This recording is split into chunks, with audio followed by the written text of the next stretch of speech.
And I know our senators are going to have to go, but thank you for coming and doing those introductions. It's the practice of this committee to swear in witnesses. Governor Noem, please stand and raise your right hand. Do you swear that the testimony you will give before this committee will be the truth, the whole truth, and nothing but the truth, so help you God? Governor Noem, you are now recognized for your opening statement. Well, thank you, and good morning, Chairman Paul, Ranking Member Peters, and the distinguished members of this committee. I'm honored to appear before all of you today as the nominee for the Secretary of Homeland Security. I want to thank President-elect Donald J. Trump for his confidence in my leadership, and the people of South Dakota for their fantastic support throughout my time in public service. I would also like to express my sincere gratitude to Senator Kramer.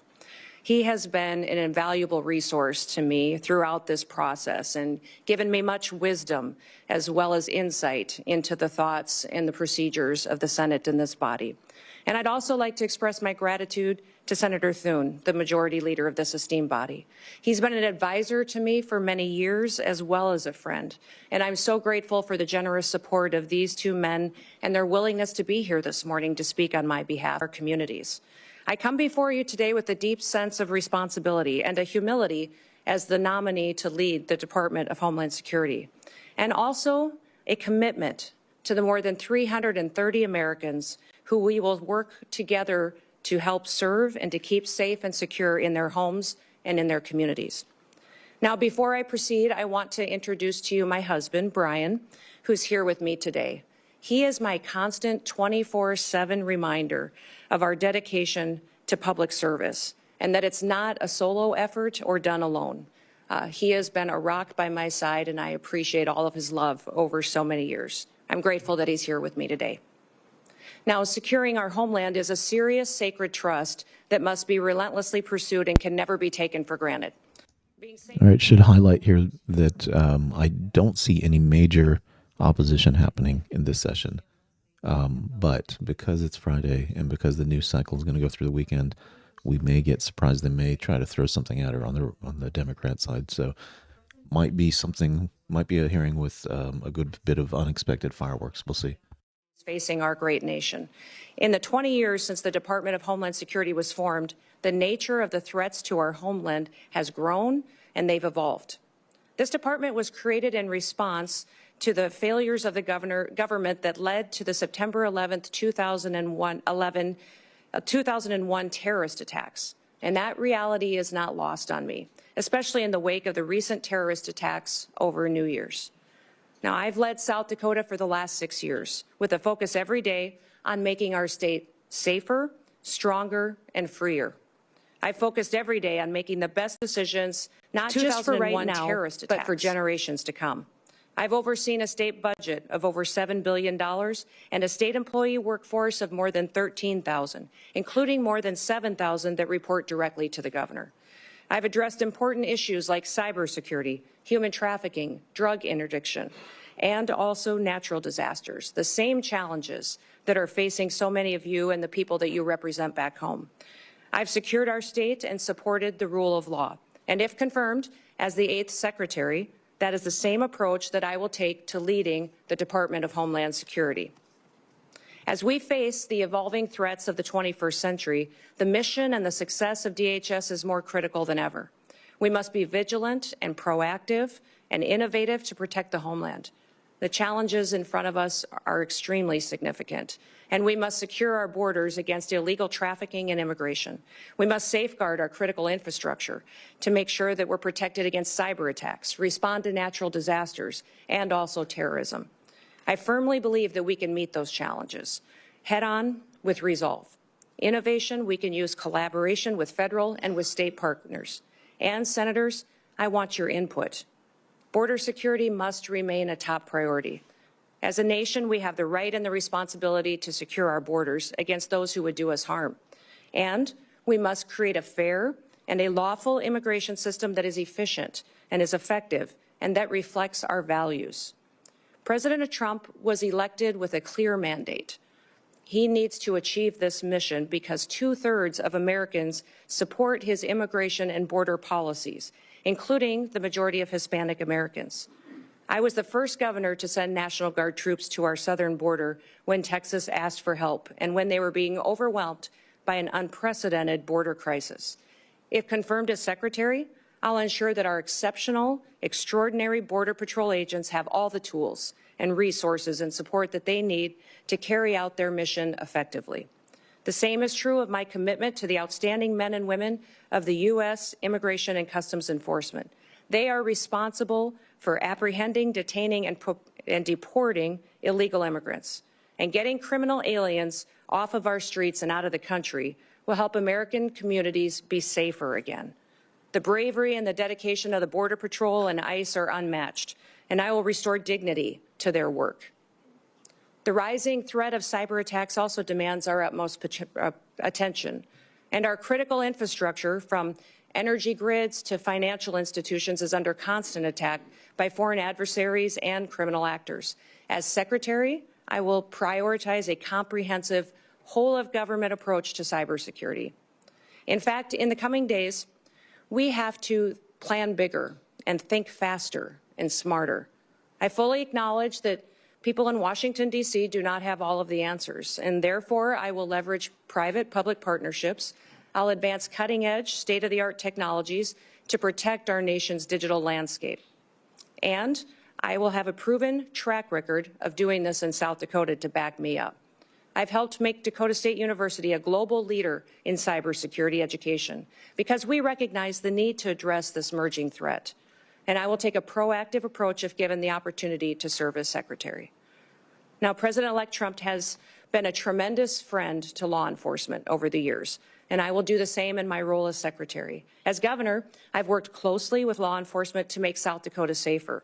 I've overseen hundreds of state troopers in the South Dakota Highway Patrol, and on several occasions, I've convened groups of law enforcement from across our state to address policies that will make our people safer.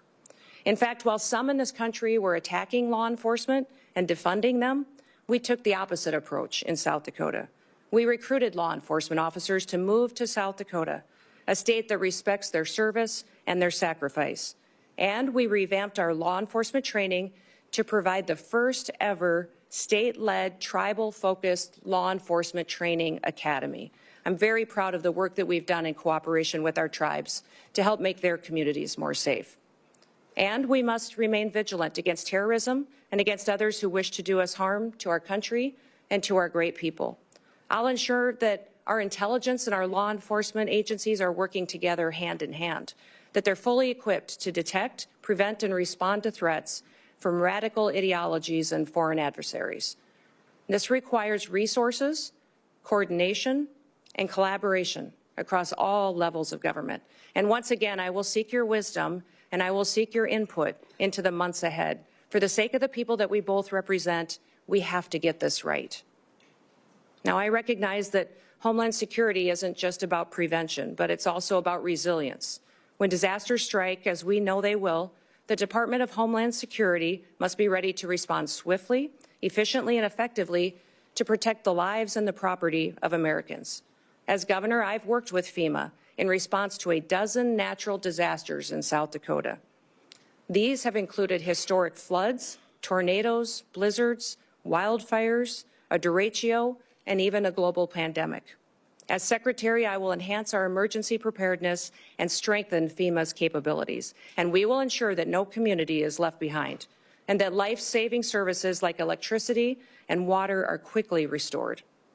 As Secretary, I will oversee the Secret Service, an agency that is in serious need of reforms. We all saw the threats to President-elect Trump last year and the consequences of failure. Now, that should never happen again. And I've worked closely with my own gubernatorial protective detail, and I'm familiar with what works and what doesn't work.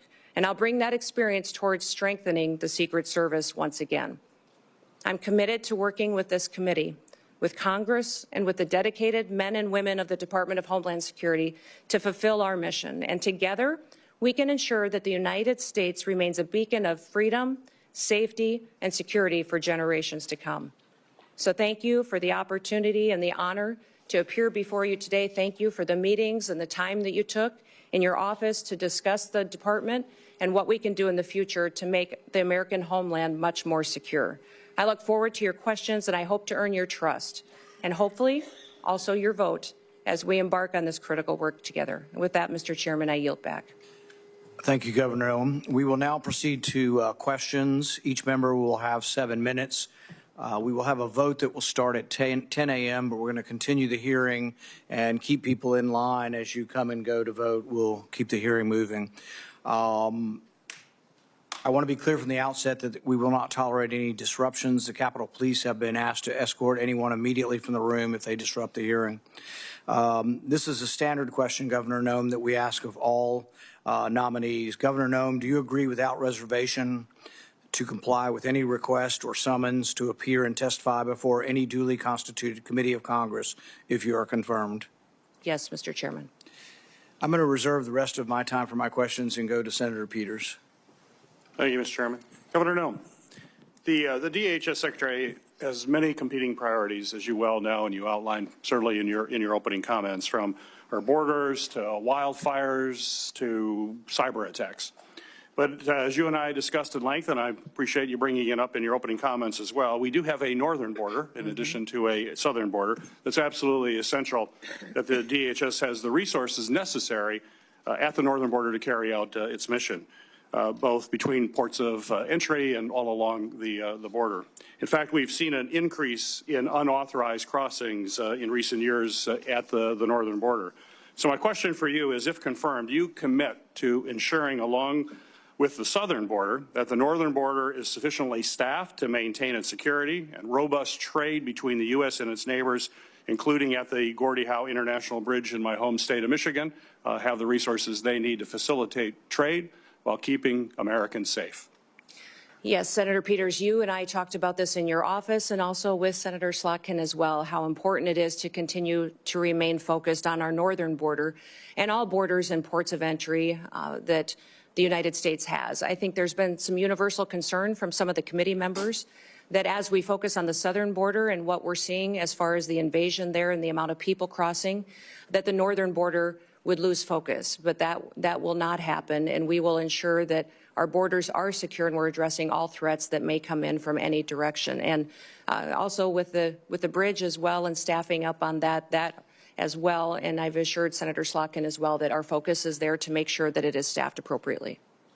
Very good. And as we discussed, the department is diligently working to stand up the Northern Border Mission Center at Selfridge Air National Guard Base in Michigan, following the authorization and funding that I was able to secure in the last Congress. This center is critical to supporting the department's northern border security missions and addressing evolving threats. So quick question, if confirmed, do you commit to working with me to fully build out the Northern Border Mission Center? Yes, Senator, we will look forward, and I look forward to working with you to ensure that that is a priority and that it's adequately resourced, and working with Congress and senators to make sure that we have what we need to make sure that that mission for that base is fully fulfilled. Great, thank you. On New Year's, we witnessed 2 incidents that reminded us that terrorism and extremism remain serious threats to all Americans. Both DHS and the FBI have consistently said that the most persistent threat to the homeland is from U.S.-based individuals or small groups radicalized by a variety of ideologies, from white supremacy to ISIS to al-Qaeda. We must certainly continue to focus on people who are radicalized here in the United States with the intent of terrorizing our communities. So my question for you, ma'am, is how do you plan to address this threat of U.S.-based terrorists?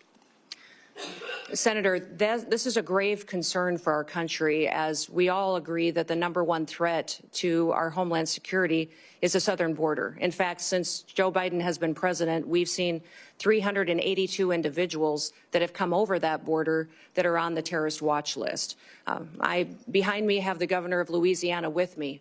And he and his state and people in this country went through a horrific event on New Year's Day, and one that we never want to see repeated again. But this governor behind me is concerned also about an upcoming event, which is the Super Bowl coming shortly, which we need to do all that we can to work together, that he has the reassurance that the federal government, that the Department of Homeland Security is prepared to help him protect that event and to keep people safe while they are there. Those 382 terrorists or known terrorists that have come over our border, we don't know necessarily where they are because of what has been happening under Joe Biden's policies. Now, President Trump obviously won the last election with a clear mandate, and that mandate is for the American people to secure that border, but also we need to focus on domestic terrorism and homegrown terrorism, which you just referenced in your question. Homegrown terrorism is on the rise. We see more and more incidents of people that are U.S. citizens that have become radicalized, and knowing when people are leaving the country and coming back and changes to their behaviors and what their actions are is critically important. So the resources that the Department of Homeland Security has needs to be utilized as far as identifying those threats and being proactive to prevent them, but also protecting civil rights and liberties in that process and making sure that the department is on mission to do what it was called to do, why it was created, and what authorities that Congress and the Senate has given them. My hope is that Governor Landry and his staff and his people and the people that attend the Super Bowl know that the Department of Homeland Security is their partner, is on watch to protect them and to keep that event safe. I hope all Americans know that leadership has consequences. I hope that we can get through and get your support for this nomination and get confirmed quickly so that we can address the threats that we currently face and make sure we don't have any repeats of the day that we saw just starting this year on New Year's Day. In the last 2 years, we have seen increasingly aggressive and expansive cyber attacks against our federal agencies. Just last month, Chinese hackers infiltrated the Department of Treasury and stole potentially thousands of unclassified documents. So given these concerning trends by the PRC to hold our federal networks hostage, do you believe that federal agencies should be required to implement cybersecurity upgrades and maintain the highest cybersecurity standards to protect sensitive or classified data and U.S. citizen information as well? Well, Senator, the mission of CISA, which is the Cybersecurity and Infrastructure Agency, the mission of it is to hunt and harden. It's to find those bad actors and help work with local and state infrastructure, critical infrastructure entities so that they can help them be prepared for such cyber attacks and that they can make sure that they're hardening their systems to protect them in the future, recognizing the vulnerabilities that they have. CISA's gotten far off mission. They're using their resources in ways that was never intended. I just have to stop. Great comments coming in here. I appreciate it, guys. GT43, why is Steven Tyler testifying? Oh, man, let's keep it clean. That's a little too much for this early in the morning. Information and disinformation that they have stuck their toe into and meddled with should be refocused back onto what their job is, and that is to support critical infrastructure and to help our local and small businesses and critical infrastructure at the state level to have the resources and be prepared for those cyber attacks that they will face. You know, Salt Typhoon was a campaign of espionage by the PRC in China against our telecoms, where large amount of data was stolen and taken, and people's private information was taken as well. And we've also seen China and the PRC go after our critical infrastructure with the Volt Typhoon hack. And that was extremely dangerous because there was no reason for them to do that, just to steal people's data and information. The reason for them to go after that was to control our critical infrastructure, for the ability to see if they could shut down a water plant, a utility company, and that was to cripple our country. So these threats are real. CISA needs to be much more effective, smaller, more nimble, to really fulfill their mission, which is to hunt and to help harden our nation's critical infrastructure. Thank you. Thank you. Thank you. Senator Scott. Governor Noem, congratulations on your nomination. Thank you. I think you're going to do a great job. I think it's great that you're a governor and you bring that expertise to the table. So I just went through the campaign to get reelected, and it was after the Butler shooting. I'd asked people, I said, at all my events, I say, raise your hand if you think the acting director of the Secret Service is going to tell us what happened. Not one person. I said, what about Secretary Mayorkas? You know, he's running HHS. What do you think? Or Homeland Security. What do you think? I said, how about Christopher Wray? You know, head of the FBI? Not one person. Can you just talk about in the importance of transparency and accountability in government and how you're going to bring that to the table? Yeah, Senator Scott, thank you for that question, because that's what I have found across the country as well, and I know it's certainly true in my home state of South Dakota, is that people don't trust the federal government. They don't trust our leadership and this current administration that's in the White House right now to tell them the truth about what the threats really are, about our agencies and departments, when there are failures, addressing them and fixing it. The Secret Service is one of those perfect examples. They need leadership that understands why that Secret Service was created and what it needs to do. There's two elements really that the Secret Service is tasked with, and that is protective detail and then also investigations. Yet we see investigators within the Secret Service out there investigating antiquities and other things that are off mission when they should be focused on making sure we're addressing national security events with the protocols that are necessary and protecting the individuals that they're charged with and getting that skill set and training that are necessary. That's been compromised by not having enough people there and being adequately staffed and resourced. But frankly, the leadership hasn't been honest about talking about it. We saw this with the drones over New Jersey as well, the federal government not answering the questions from the public. And when they finally got a straight answer out of President Trump, they felt reassured that somebody recognized that this was something they were questioning and that they deserved answers. My goal and my mission is to build trust. We will undertake a large job and a large duty that we have to fulfill, that the American people expect us to do by securing our border, to make sure that our nation is a nation with borders or we're no nation at all, and that we are making sure that those criminal actors that are perpetuating violence in our communities and in our cities and towns and states are removed from this country, that there's consequences for breaking the law in our country again. There has to be consequences, because when Americans break the law, there's consequences. And why would we ever allow someone to come in from another country and not allow them and not have consequences, or allow them to continue to go forward and to commit rape and murders and break other laws that endanger our society? So we've had over 13,000 murders that are loose in this country that have come over that border. We've had almost 16,000 rapists and sexual assault perpetuators that are loose in this country right now. 425,000 plus people have criminal convictions that are here illegally in this country that our current administration is doing nothing to round them up and get them out of our country. We will be doing that immediately, and that will be the priority. And that is one of the reasons that today the American people have lost their trust. President Trump will build it back and know that their federal government is accountable to them and is working to put America first again. So Joe Biden completely opened our southern border and dismantled our entire immigration system.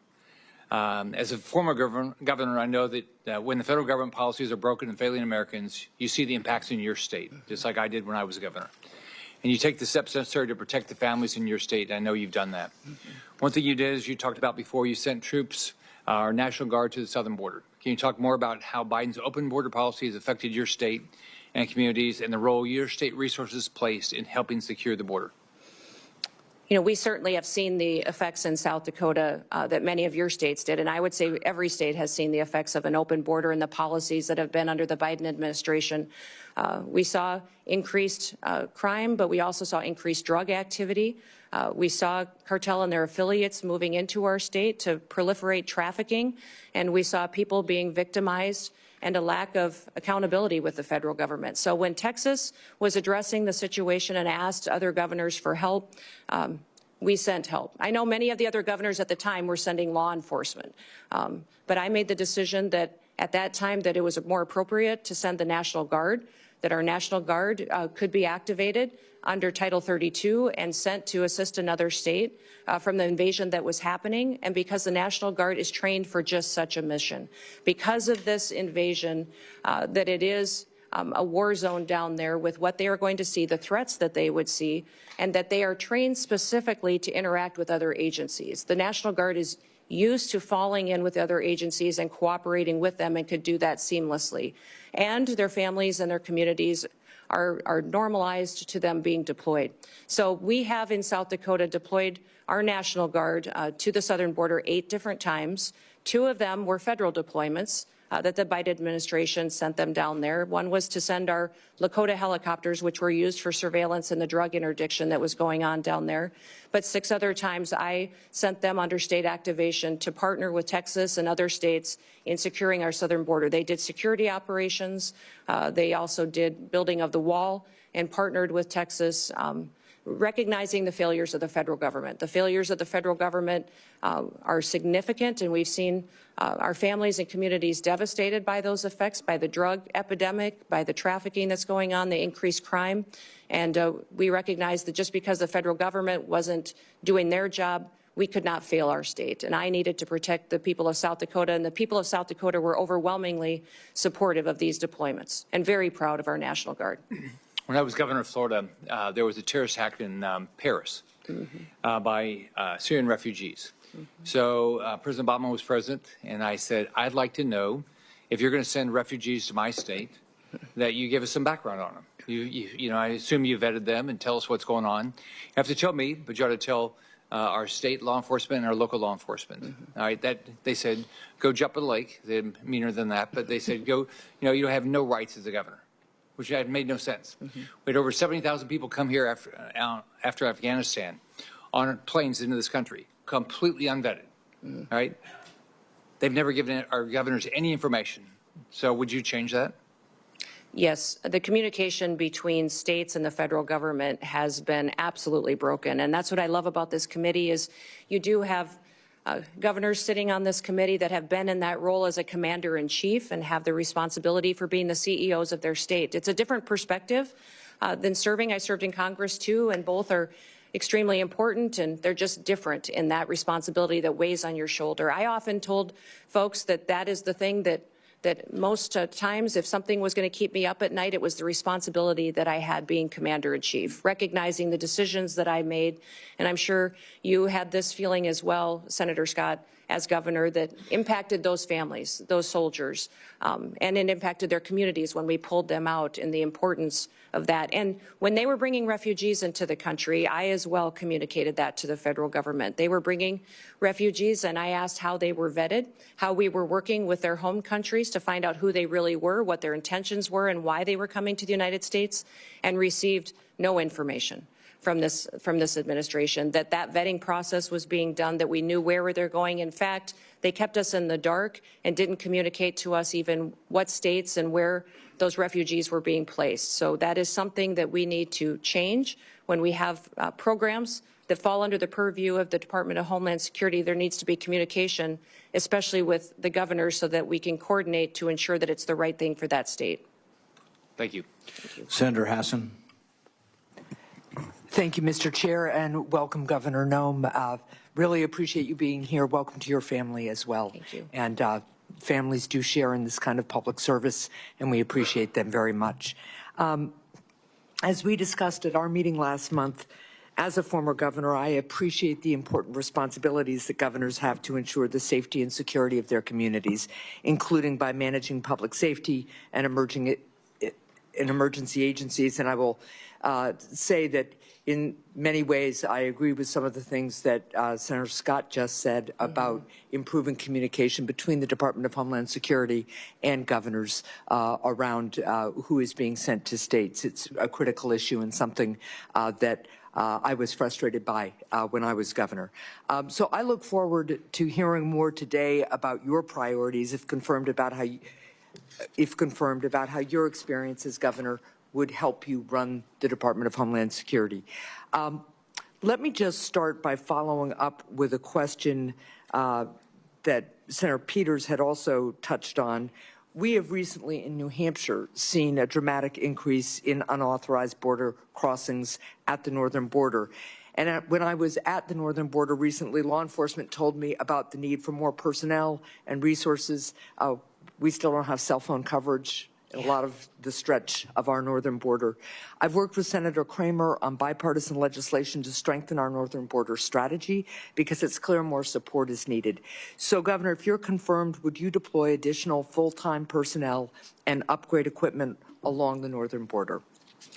You know, Senator, I enjoyed our meeting that we had, and you identifying the northern border issues that are going on, the lack of security and the lack of technologies that you really need to cover some of the landscapes that are there. Very different than the southern border, some just as equally challenging, but all need to be addressed. So I definitely will be working with you to ensure that our northern border is adequately resourced as well. And we do have to have the resources in order to be successful. Right. That's something I want to work with Congress, with the Senate and the House on, to ensure that the resources are there to meet the challenges that we have. We have not fully utilized the technologies that are available that are necessary to really secure this country and to compete with those bad actors which wish to infiltrate our country. And having the ability to utilize them will make us much more safe. So I'll work with you most definitely in ensuring the northern border is protected. Well, I appreciate that. And I just note, too, that at the same time, there's real concern in New Hampshire and all along the northern border that we strengthen the border and have the resources we need. We also have a really strong economic relationship with our our friends to the north and a lot of family relationships. So I think it's important that we're smart in the deployment of technology. We don't want to impede that flow of economy and people that's lawful, but we do want to make sure that we have the resources we need. I want to turn to the southern border now. At the southern border, we need significant technological investments to support law enforcement personnel in their efforts to catch fentanyl smugglers, to stop human traffickers, and seize the cash and illegal guns that criminals traffic southward to the cartels. And we talked about this a little bit. There's bipartisan support for these investments, and I've worked with colleagues, including Senators Langford and Cornyn, on legislation around these issues. Governor Noem, could you identify specific technological investments that you would make at the southern border, and are you willing to work with me on increasing southbound inspections if you're confirmed? Yes, certainly, Senator. You've heard President Trump talk about the need to build a wall, and the wall and infrastructure is critically important, but also at our 382 legal ports of entry, we need to have technologies so that flow can happen north and south, and it can happen in a legal manner to ensure that our commerce can continue to operate and that we can continue to make sure that we're also secure.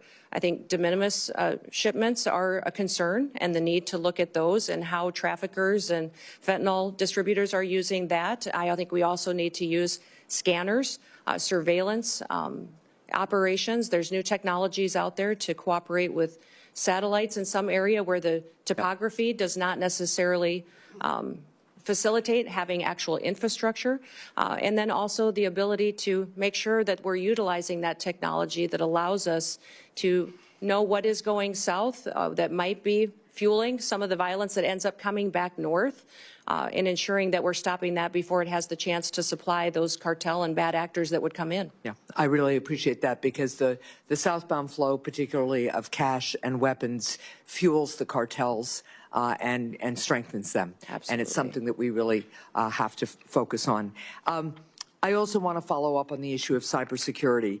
Recently, criminals launched a successful cyber attack on PowerSchool, a cloud-based record management system that contains personal information about tens of millions of kindergartners through high school seniors, including many students and teachers in New Hampshire.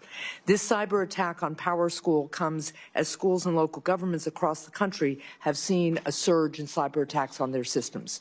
And when a small school of maybe a couple of thousand system, maybe 1,000 students or so has to pay $2 million in ransom, I want you to think about what that does to one of our small communities, right?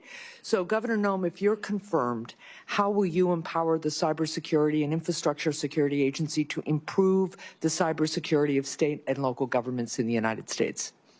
Well, thank you, Senator. If I am confirmed and have the opportunity to serve as secretary of this department, I'll be following the Constitution and the rule of law, and then getting these departments back on mission to why they were created and why they are existing. What CISA should be doing is helping those small entities, those schools, those local city governments, the state governments, and the small businesses that are critical infrastructure that don't have the resources to stay on top of the critical protections that they need to enact. Well, let me follow up just quickly on that one point. It's something we discussed when we had our meeting. I worked with Senator Cornyn on a bipartisan bill that became law that created a cybersecurity grant program for state and local governments. This is in addition to each state getting a cyber coordinator to help on the ground. We discussed this program, and I know you as governor had some reservations about the structure of the program. But if confirmed, will you commit to working with Congress to adjust it? I'd love your input about what gave you pause as governor. I think there were only 2 governors who didn't participate in the program. And I hope that as we work on the concerns you have, you'd work with me to adjust and reauthorize the program. Yes, all grants within the department will be evaluated when I come in and be looked at to see what we can do to make sure that they're actually fulfilling the mission to which they were established. What I would say about the cybersecurity grants in South Dakota, when I came in as governor, one of my main priorities was to bring the next industry into the state. Right. And I determined that that would be technology and cybersecurity. In fact, we have Dakota State University in our state, which is a cybersecurity national leader in training those cyber warriors that we need to protect us and keep us safe. I've since then partnered to grow and double the size of that school. We train a lot of NSA employees. Yep. In South Dakota.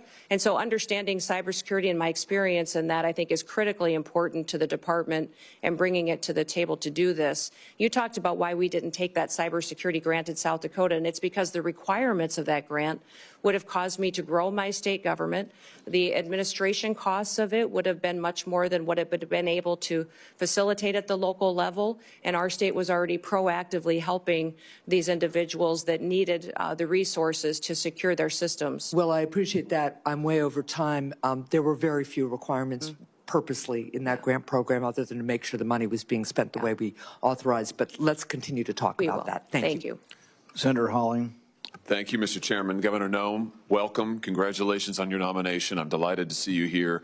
I do notice the chairman of the Ways and Means Committee is over your shoulder there. I'd have to question your judgment about who your friends are based on that. The great chairman from the state of Missouri. It's fantastic to have you here. You know, the Department of Homeland Security is not particularly old, but you already have what I hope will soon be the distinction of succeeding the worst secretary in the history of the Department of Homeland Security. Alejandro Mayorkas has been an absolute disgrace to that department and frankly to this country. And I'm delighted to see you willing to step up and serve. Let me just ask you something. I repeatedly asked your predecessor when he sat where you're sitting whether the southern border was secure.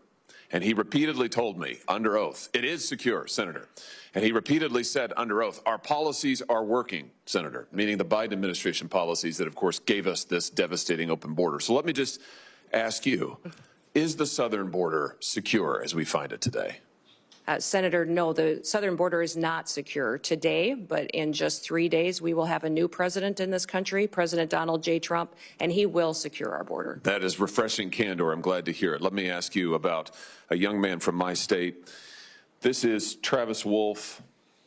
He was 12 years old when he was killed just over a year ago by an illegal migrant who mowed him down, and I choose my words carefully, mowed him down in a motor vehicle, hit him head on, doing 75 and a 40, killed him. Others were severely injured. Just yesterday, a witness sitting where you are sitting today told this committee that migrant crime is, and I quote, not an actual concern. Not an actual concern. In a hearing before this committee advising us to drop the Lake and Riley Act and not focus on migrant crime. You know, in my state, with the death of people like Travis Wolf and Officer David Lee, who was assaulted and killed in St. Louis, and officers in Kansas City who have been assaulted by illegal migrants, and others who have been carjacked and stabbed, would you agree with me that migrant crime sure as heck is an actual concern and that you intend to do something about it? Yes, Senator, absolutely. And I am so sorry about Travis and my prayers go out to his family. I can't even imagine what that is like. And thank you for telling his story, because there's so many families in this country that have that same story. And they don't understand why the federal government is allowing people to come into this country illegally and then perpetuate crimes against their people and then give them resources and shelter and food and debit cards to go take care of their families when they go to work every single day to make sure that they're providing for their families and are held accountable to when they break our laws. So, let me ask you this. Will you work with President Trump to reinstate the Remain in Mexico program that the president had in place in his first term, which does so much to ensure that those who would seek to abuse our asylum system are not allowed into the country, and those who have legitimate asylum claims, their claims are processed in due order and in due course, but they wait in Mexico until those claims are fully processed? Will you work to reinstate that program? yes, Senator, the president and I have talked extensively about this and will 100% partner with him to reinstate the Remain in Mexico policy and make sure that it's in place. Fantastic. I think Travis might be alive today if that policy had been in place. Let me ask you about CBP-1, the phone app that I've called Concierge Service for Illegal Immigrants. I'm sure you're familiar with it. This was the Biden administration's effort to allow asylum seekers to apply ahead of time using their phones, but not actually to provide any evidence that they needed asylum. There was a newspaper report, a press report, that said the only problem with the app is it never asks users, are you seeking asylum? They don't ask for any asylum evidence. They simply release these so-called asylum seekers who use the app into the country on parole. Sometimes they're never given a hearing. The Inspector General actually did a report, a full investigation report on CBP-1, and found that frequently users of this app were claiming the same addresses in the United States as their intended destination, even though they didn't know each other, they weren't family connections. In other words, it has been completely abused. And the idea that the federal government would pay for this kind of concierge service for illegals, I think, is outrageous. Will you end the use of the CBP-1 app? Yes, Senator, if confirmed, and I have the opportunity to be secretary on day one, CBP-1 will be shut down. There's data and information in there that we will preserve so that we can ensure we know who's coming into this country and who's already here that we need to go find, but also we make sure that there's another program, CHNV, which I'm sure you're very familiar with, where our federal government actually paid to fly people into this country directly from other countries without any vetting or knowing who they are. So there's several of these programs that need to be eliminated, and we need to ensure that we're following legal immigration laws. I'm glad you just mentioned CHNV. This is this is a mass parole program. Of course, as you know, our law allows parole in only very limited circumstances. There are two circumstances, and it requires case-by-case evaluation. The present administration, soon to be gone, has granted mass parole in direct defiance of the law, not case-by-case evaluation. The CHNV program is one of those instances. Will you put a stop to this abuse of our parole law and our asylum system? Yes, we will go back to case-by-case evaluation of these parole cases and ensure that we have more resources, if you will partner with us, to make sure that our legal immigration system is fully utilized, that we have more judges, more immigration courts, so that we can process people legally and make sure that they are going through that process rather than like Joe Biden has done, use this as an excuse to allow people to come into our country with no consequences. Let me ask you about another low light, not a highlight, but a low light of this last administration and DHS. Your predecessor, the current Secretary of DHS, established a disinformation board using taxpayer resources to police speech on the internet and elsewhere, to tag American citizens' viewpoints as either legitimate or not legitimate, and use the power of the state to censor them, including having them removed and perhaps penalized. This has got to be the darkest chapter, I think, in DHS's short history. He eventually withdrew the board under intense criticism, but has never fully repudiated it and never promised not to do it again. Will you pledge to us here today that under your leadership, there will never be a disinformation board or anything like it at DHS, and you will be a champion for the free speech and First Amendment rights of all Americans? Yes, Senator, there will not be a board such as that under my leadership at the Department of Homeland Security. Fantastic. Absolutely. Let me ask you in my remaining seconds just one more thing about the Secret Service. You've mentioned this, and I'm so glad that you did. This committee, and it has been bipartisan, this committee has done bipartisan work on the attempted assassinations, or the assassination attempts, I should perhaps say, of the former president, soon to be the future president, soon to be the president, President Trump. We were stymied at every turn, and I should use the present tense. We are currently being stymied at every turn by the current Secret Service leadership and, frankly, by the leadership of DHS, who have refused to turn over documents, who refused to make people available for interviews. We finally had to pass my own law in this committee, which we unanimously adopted, a law, a statute, mind you, which would require DHS and Secret Service to turn over relevant information to us about the assassination attempts. It's unbelievable. When you come to office, to this office, I hope very soon, will you pledge to us that you will open the books on all of the facts associated and around these assassination attempts, that you will make available to us and to the public, most importantly, all the facts so that we can ensure that this never happens again and that the needed reforms in the Secret Service are put into effect? Yeah, Senator, if I am the Secretary of Homeland Security, I will certainly work with you to build transparency and make sure the facts are shared with you and your committee. I know that you've been very frustrated by the lack of transparency from the department, and I want to thank those of you that have worked on that report that was put together on these assassination attempts. I know it was a bipartisan report and investigation that this committee conducted, and I appreciate you focusing on that, and I will work with you to get the information so that you have the truth of really what happened there and the failures so they can be fixed. Thank you. That's a great place to end. And a high note as I see my friend Senator Blumenthal, who did fantastic work on this effort, and it will be an incredible incredible new day, and incredibly refreshing to have a DHS secretary who will tell us the truth, who will be honest with us about the facts, honest with the American people, and who will enforce our law. And I know you'll do that, Governor Noem. I look forward to supporting your nomination. Congratulations. Thank you. Senator Blumenthal. Thanks, Senator Johnson. Welcome, Governor Noem, and thank you for being here. Thank you for visiting with me, and thank you to your family for their service as well. Let me begin on a high note, thanking Senator Hawley for his leadership on the effort that I led with him to essentially get some basic facts out of the Secret Service when we were investigating, Senator Johnson and I, as leaders of the Permanent Subcommittee on Investigation, helping to lead it with the chairman and ranking member here. And I'm hoping that you've read our report and that you will agree to begin implementing its recommendations, which call for major reforms, in my view, a house cleaning top to bottom in the Secret Service, and greater transparency with this committee and with the American public. Yes, sir. I will certainly work with you to do that and to work to make sure that we have that transparency and the committee has the information that it needs to do due diligence of its oversight. Our investigation is continuing. Yep. Senator Johnson and I have discussed it, and we will be making more requests to pursue the fact-finding that is so important. I want to ask you about disaster relief.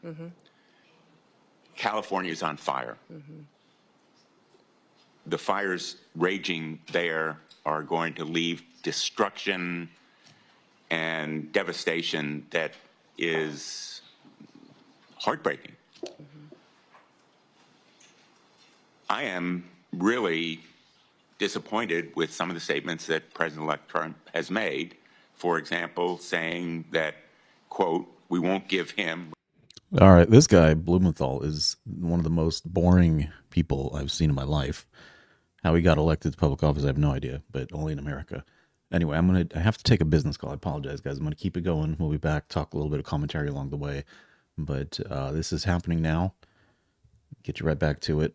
I will rejoin in just a little bit. Referring to Governor Newsom, money to put out all his fires, and if we don't give him money to put out fires, he's got a problem.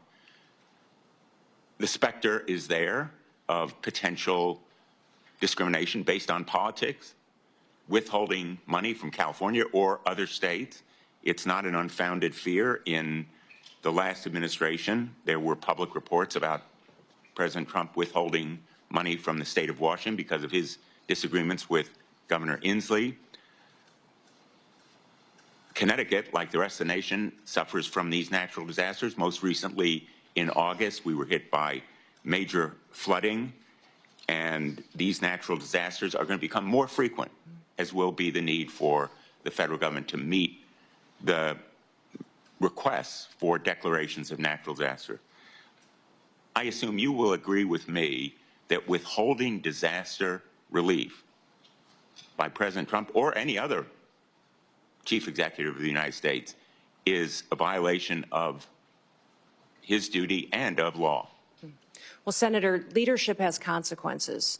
And looking at the tragedy that's happening in I want to California ask you yes or no, with all due respect. It's an easy... What's happening in California is the ramification of many decisions over many years. But under my leadership at the Department of Homeland Security, there will be no political bias to how disaster relief is delivered to the American people. So if President Trump were to say to you, we're going to withhold money from Connecticut or Michigan or any of the states, Iowa, because we don't like the governor or we don't like the politics of the state, you would stand up to him and say, Mr. President, we need to allocate that money. Well, Senator, in 3 days, President Trump will take an oath to uphold the Constitution and the rule of law in this country, and he will do that, and I'll be glad to have him back.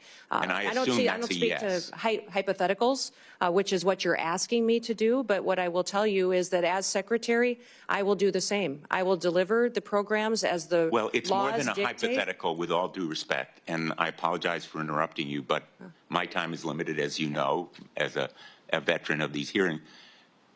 It's more than a hypothetical. It's based on experience with President Trump withholding money from Washington State and elsewhere. I need to know from you, will you stand up to the President and say, no, the Constitution and the Impoundment Act requires us, for example, to allocate the $100 billion that we have just appropriated in the last session to states like Connecticut, $3 million, Texas, $10 million, almost every one of the states represented here. Will you say no to the President if he withholds that money? Sir, I don't know about the scenarios that you're referencing with President Trump, but what I will tell you is that if given the chance to be Secretary of Homeland Security, that I will deliver the programs according to the law and that it will be done with no political bias. And if the programs change or if you decide to change the rule of law, then I will follow that while adhering to the Constitution. So you pledge to allocate and distribute that $100 billion? According to how the program is written, with no political bias. Every American deserves to be there and have disaster relief, the same as their neighbors. Basically following the law. Yes. Let me ask you, Senator Peters asked you about homegrown terrorists. The New Orleans tragedy was the result of a homegrown terrorist born in this country, radicalized by ISIS. And it reflects the reason why the intelligence community, the FBI, almost all of our law enforcement has said repeatedly, domestic violent extremism is the most lethal and persistent threat to our security. That terrorist was radicalized by ISIS. The investigation is underway. We don't know all the facts, but we do know that he was a military veteran and ISIS was responsible for radicalizing him. Shouldn't we focus on ISIS as a threat to this country's security? Senator, certainly we should be focused on all threats to this nation's security. That's the mission of the Department of Homeland Security, and homegrown terrorism is growing. We have more and more incidences. The tragedy we saw and the terrorist attack in New Orleans. What will you do to combat it? What will you do to stop ISIS and other extremist organizations from radicalizing people in this country? Well, certainly, Senator, I'll continue to work with the administration and our partners and the Department of Defense, the intelligence agencies, also within Secretary of State and the other branches and cabinet officials to make sure we're bringing all resources to bear to identify and to stop these types of terrorist activities. What I would say is the cybersecurity and intelligence elements that we have within the Department of Homeland Security have been incredibly siloed. They have not communicated with other intelligence agencies like they should and partnered. INA has some interaction, but not enough. And we also need to have CISA have interaction with the FBI, CIA to make sure they're working together to stop these types of threats and identify when they're growing among our citizens and how they become radicalized. This area of questioning, I think, is supremely important. I know there's a lot of focus on the border. We all want more border security. We want to stop migrant crime, but let's not take our eye off the ball. The governor of Louisiana for the Super Bowl ought to be really riveted on the potential for homegrown terrorism as a threat. And I hope that you will help him and other governors to do their duty to protect the people of the United States from that homegrown terrorist threat. Thank you. I look forward to working Senator with you. Ernst. Thank you, Senator Johnson. Governor Noem, thank you so much for being here today, and I want to thank you for your continuing service, the service that you had as a member of Congress, the service that you have displayed as a governor of the great state of South Dakota, our neighbor to the northwest, and for being willing to step up and take on this immense responsibility. So thank you so very much. We had such a good discussion when you came to my office in the last several weeks, and we talked about the importance of securing our border and fixing our broken immigration system. And I'd like to start today by sharing a story about one of my constituents from Council Bluffs, Iowa. And what we have seen through this broken border is tragedy that strikes so many families across the United States. So very similar to the story that was shared by my colleague from Missouri with his constituent, Mr. Wolf. I have a young woman by the name of Sarah Root who encountered tragedy on January 31st, 9 years ago. So Sarah Root was struck and killed by an illegal immigrant who was drunk driving. He was driving at 3 times the legal limit of alcohol. And Sarah's killer was bonded out before the Roots laid her to rest. He fled the country and has not been seen or heard from since. The Root family has not seen justice. So, Governor, how do you plan to prioritize the detention and deportation of illegal immigrants like Sarah's killer? Well, yes, Senator, thank you for telling Sarah's story. I remember when this happened because it was so close to home and so devastating for her and her family and the entire state of Iowa and our country. President Trump is focused on making sure that these types of situations don't happen again, that we don't continue to lose our children and our family members to illegal immigrants that come in and perpetuate crime and with no accountability and then are released with no consequences. So the number one priority of the president is to secure the border and to deport these criminal actors immediately and as soon as possible. They will be the number one priority to make our communities safer and so that we don't have this kind of situation going forward. In fact, people, I think when they first heard my name being mentioned and nominated for the Department of Homeland Security, maybe thought it was a little bit of a surprise. Like, oh, I didn't think about Kristi doing that job. But I tell people the reason that I asked for it is because I knew it was the president's number one priority.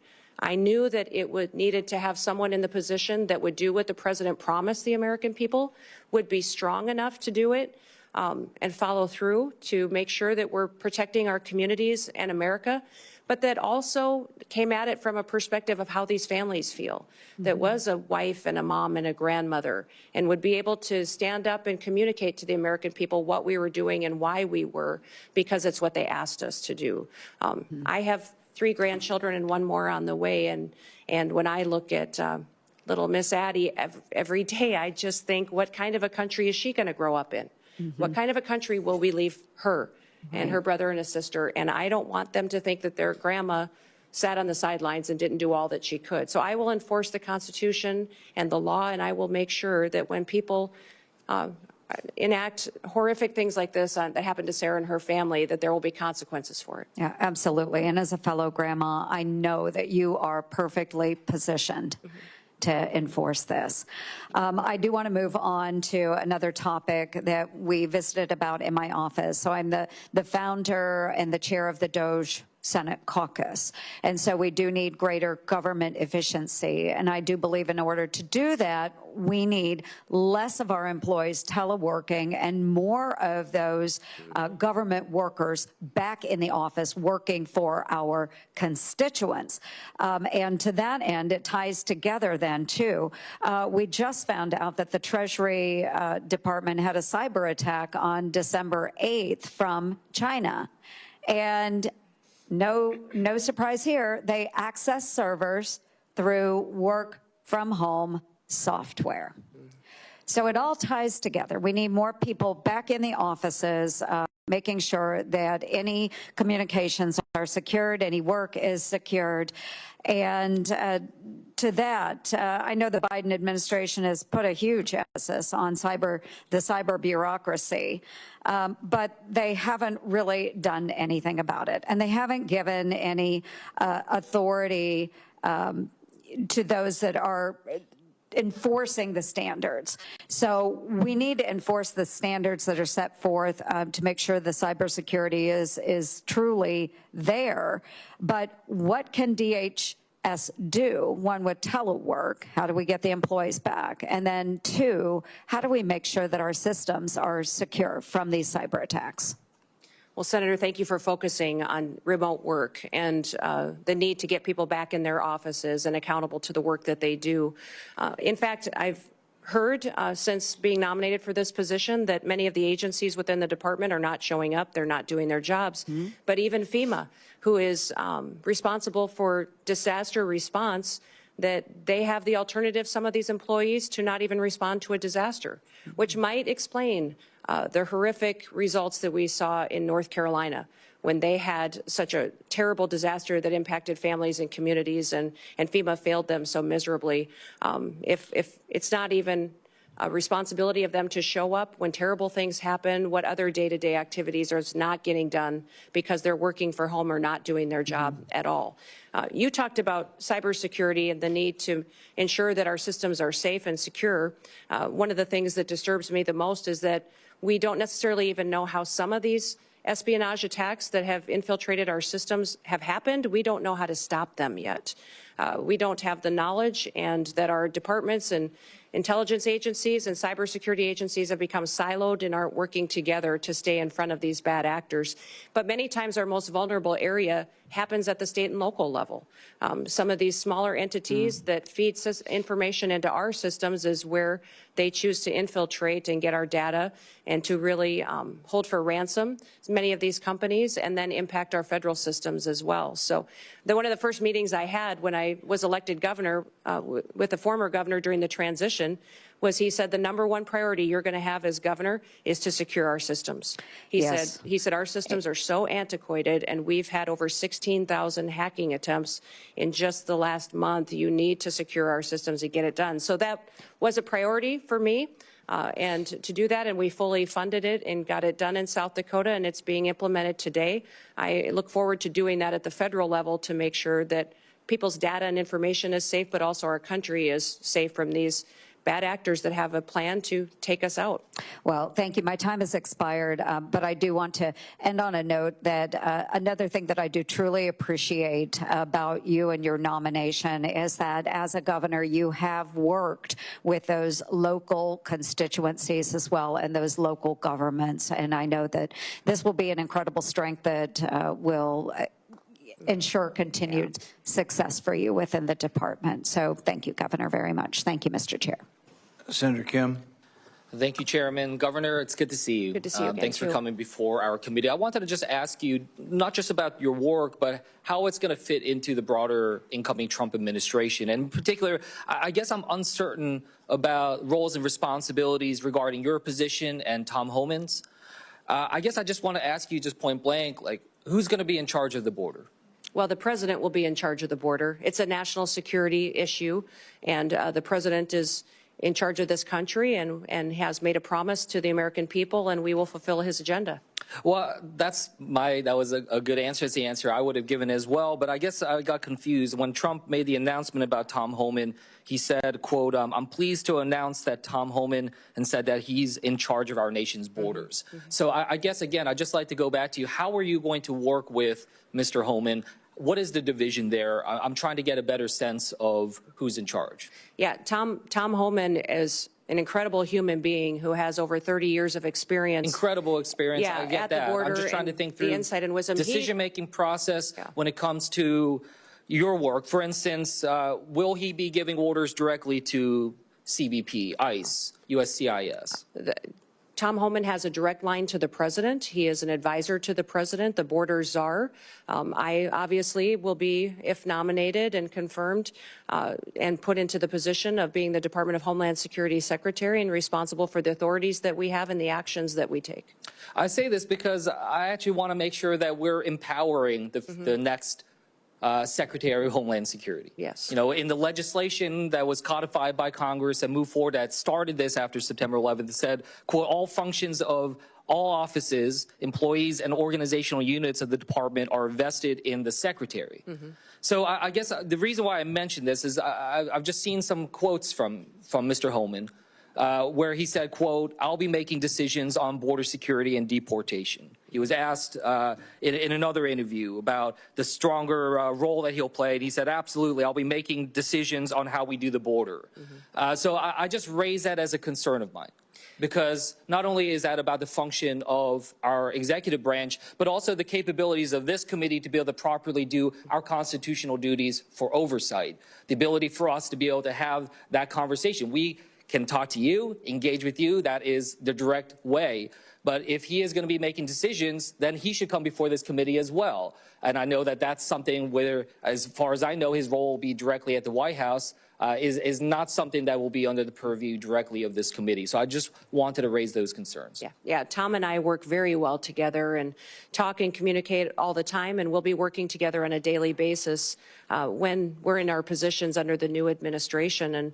And I would say there's no authorities being planned to be taken away from the department or myself if I'm in the role, and But we'll it sends continue some to mixed oversee signals. CBP. You can understand how, you know, people in my home state, maybe around the country, when they hear Mr. Homan saying, I'm making the decisions, when they hear President-elect Trump say he's in charge of our border. So, you know, I urge, you know, that we're going to try to do our best to try to make sure we're empowering the department, empowering the next secretary, because that's where, you know, our laws are invested in our decision making. Yeah. Well, thank you, Senator, and we'll make sure you have all the information that you need. And Tom working directly with the president and I working directly with the president hope to help you get all that you need to reassured that the authorities will stay the same as they currently are, but we will continue to work to secure that border and make sure that we're working together in that way. I want to just switch gears about you raised the concerns about terrorism, especially foreign terrorist groups. I guess I just want to ask you, what are the major foreign terrorist groups that are, well, first of all, what are the major foreign terrorist groups that are out there that we're tracking? Which are the ones that are concerns to us in terms of potentially trying to inspire or coordinate an attack upon us? And if you can just give me a sense of what their current capabilities are to try to enact that. Well, I think we face a lot of threats, Senator, and since I'm not in the role today, I shouldn't get into specifics with you, but I think you can at least get over into years, specifics about what organizations that are out there. Yes, So I just wanted to get a sense of we your have all knowledge of the all the organizations. traditional terrorist organizations that have always threatened the United States. Such But I would as? also say, Hamas, ISIS, continuing down that path of those terrorist organizations. But we'll continue to also focus, though, not just on those, but also the cartels, their partnership with the Chinese, and what they are doing. Listen, I've told people for years, for over 30 years, I've worked on national policy, on food policy, on agriculture policy, and I've seen the Chinese agenda to infiltrate our country, control our food supply chain, but also their manipulation of their currency and stealing our IP. And now I believe that this fentanyl crisis that they have flooded our country with is geared, and the purpose of it is to kill our next generation of Americans. No, It is to I control don't us. discount the So importance when you of those. focus on one or two groups, I think it takes your eye off the ball as to where all the threats could come from. We just spent a significant amount of time talking about homegrown terrorism as well. Correct. And I'm glad we're having that conversation. But the reason why I mentioned it, I was not trying to quiz you or anything of that nature. It's just that, you know, when the Department of Homeland Security, when their threat assessment for 2025 lists 3 organizations, lists Al-Qaeda, lists ISIS, in particular ISIS Khorasan, and the IRGC and the threat from Iran. I just want to make sure that I get it. You know, you're talking about the importance of the border. We all understand that. We want to work with the incoming administration to try to have an orderly process with that. But I just want to make sure that in particular DHS, the primary mission, you know, if we look at the founding legislation, the primary mission, the very first mission is prevent terrorist attacks within the United States and do everything we can to minimize that type of threat. So, yes, I do think it's important for us to focus in on 1, 2, or 3, or just wherever these terrorist groups are at. Yes, I know that part of that effort to try to minimize terrorist attacks is through the work that we try to do to secure our borders, all of them, air, sea, and land.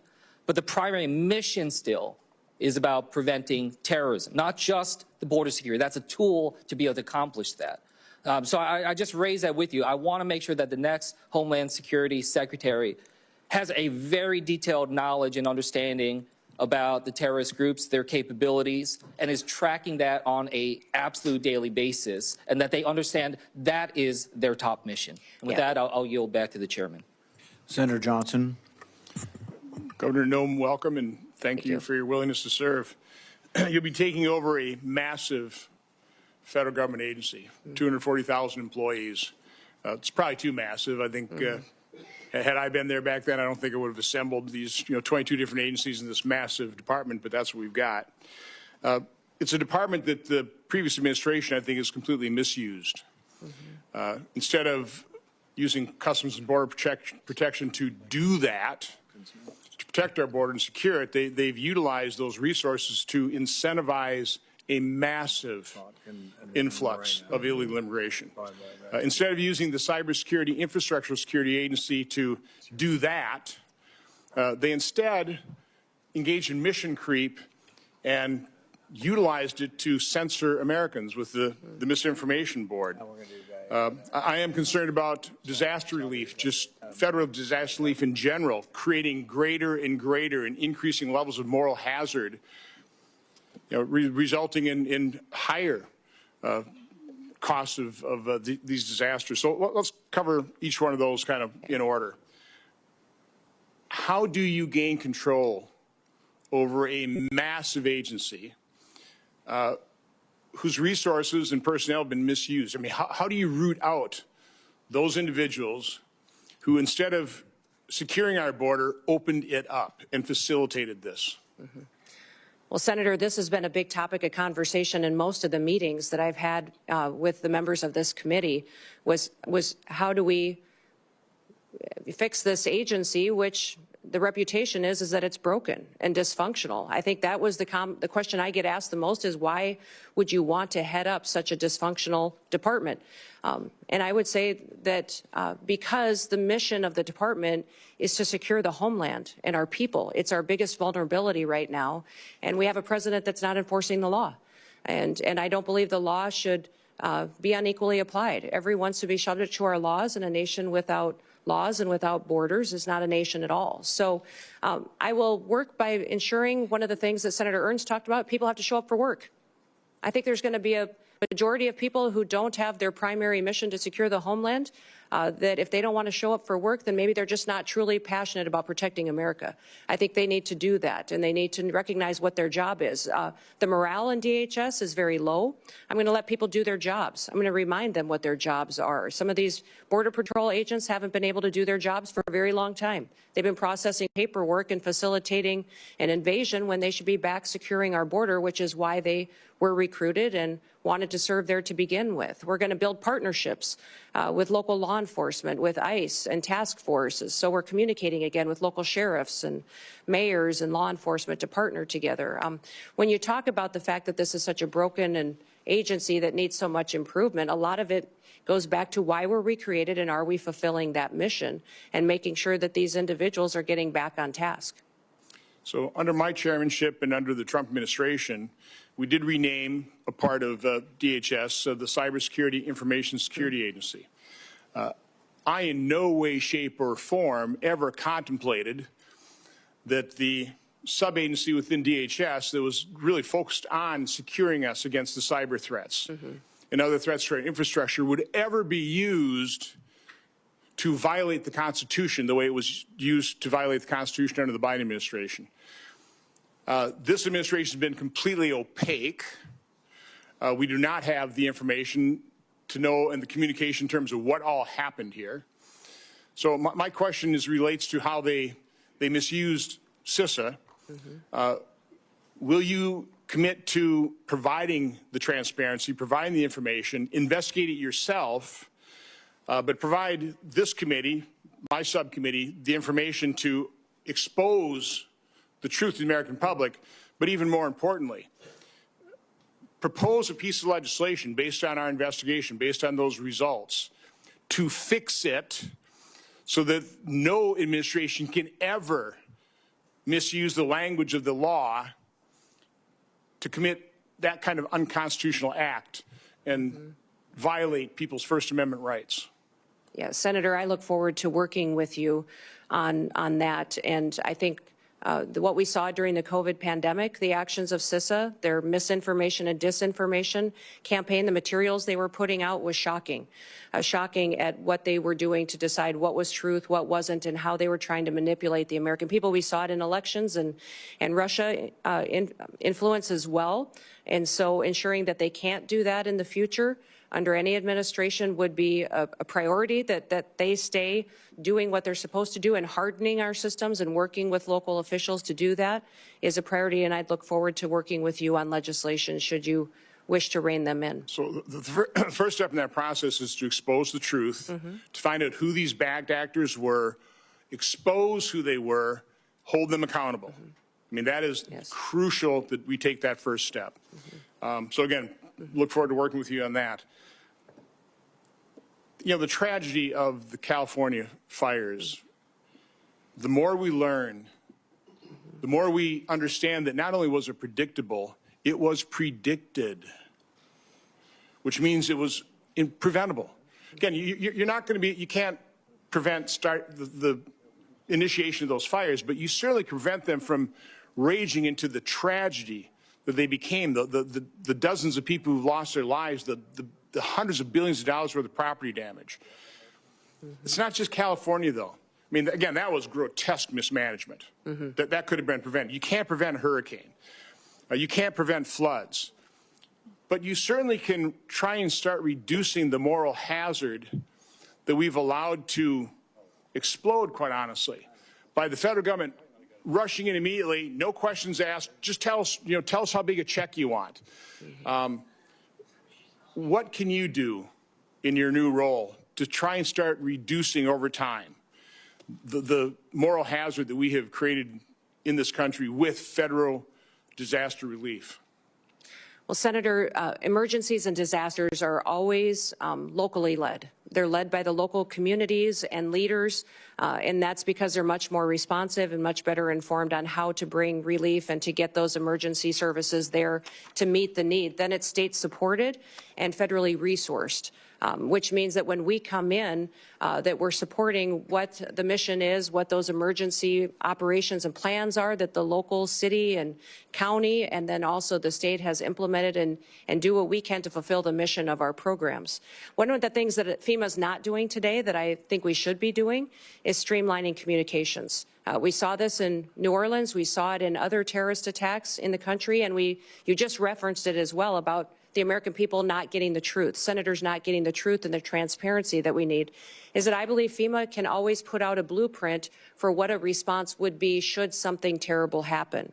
And when we look at the Secret Service, what happened in Butler, we saw that communication was an issue, that the Secret Service wasn't communicating and balls were getting dropped with local authorities, local law enforcement, and we can put forward a blueprint for how communication can happen and be streamlined between the federal government, the state, and the local entities, so that should something happen, this is how we talk to each other, to make sure that the public has the facts, they're not getting misinformation, which happened with the New Orleans terror attack just recently, but also up in Pennsylvania as well. That blueprint is what we do at the state level that FEMA has failed to do, to proactively educate the public on what everybody's roles are, what we do should something happen, whether it be a natural disaster or a terrorist attack or an emergency response is needed, that we can put out those blueprints ahead of time, educate people, train those local entities, which they currently do to a certain extent today, but not good enough to really know that not only can the resources be pre-deployed in many of these situations so that they're more readily accessible, but also how are we going to communicate and make sure everybody's on the same page so that we can be much more efficient. I wish that we would have had different leadership and a different governor in California, or we might have a different result there.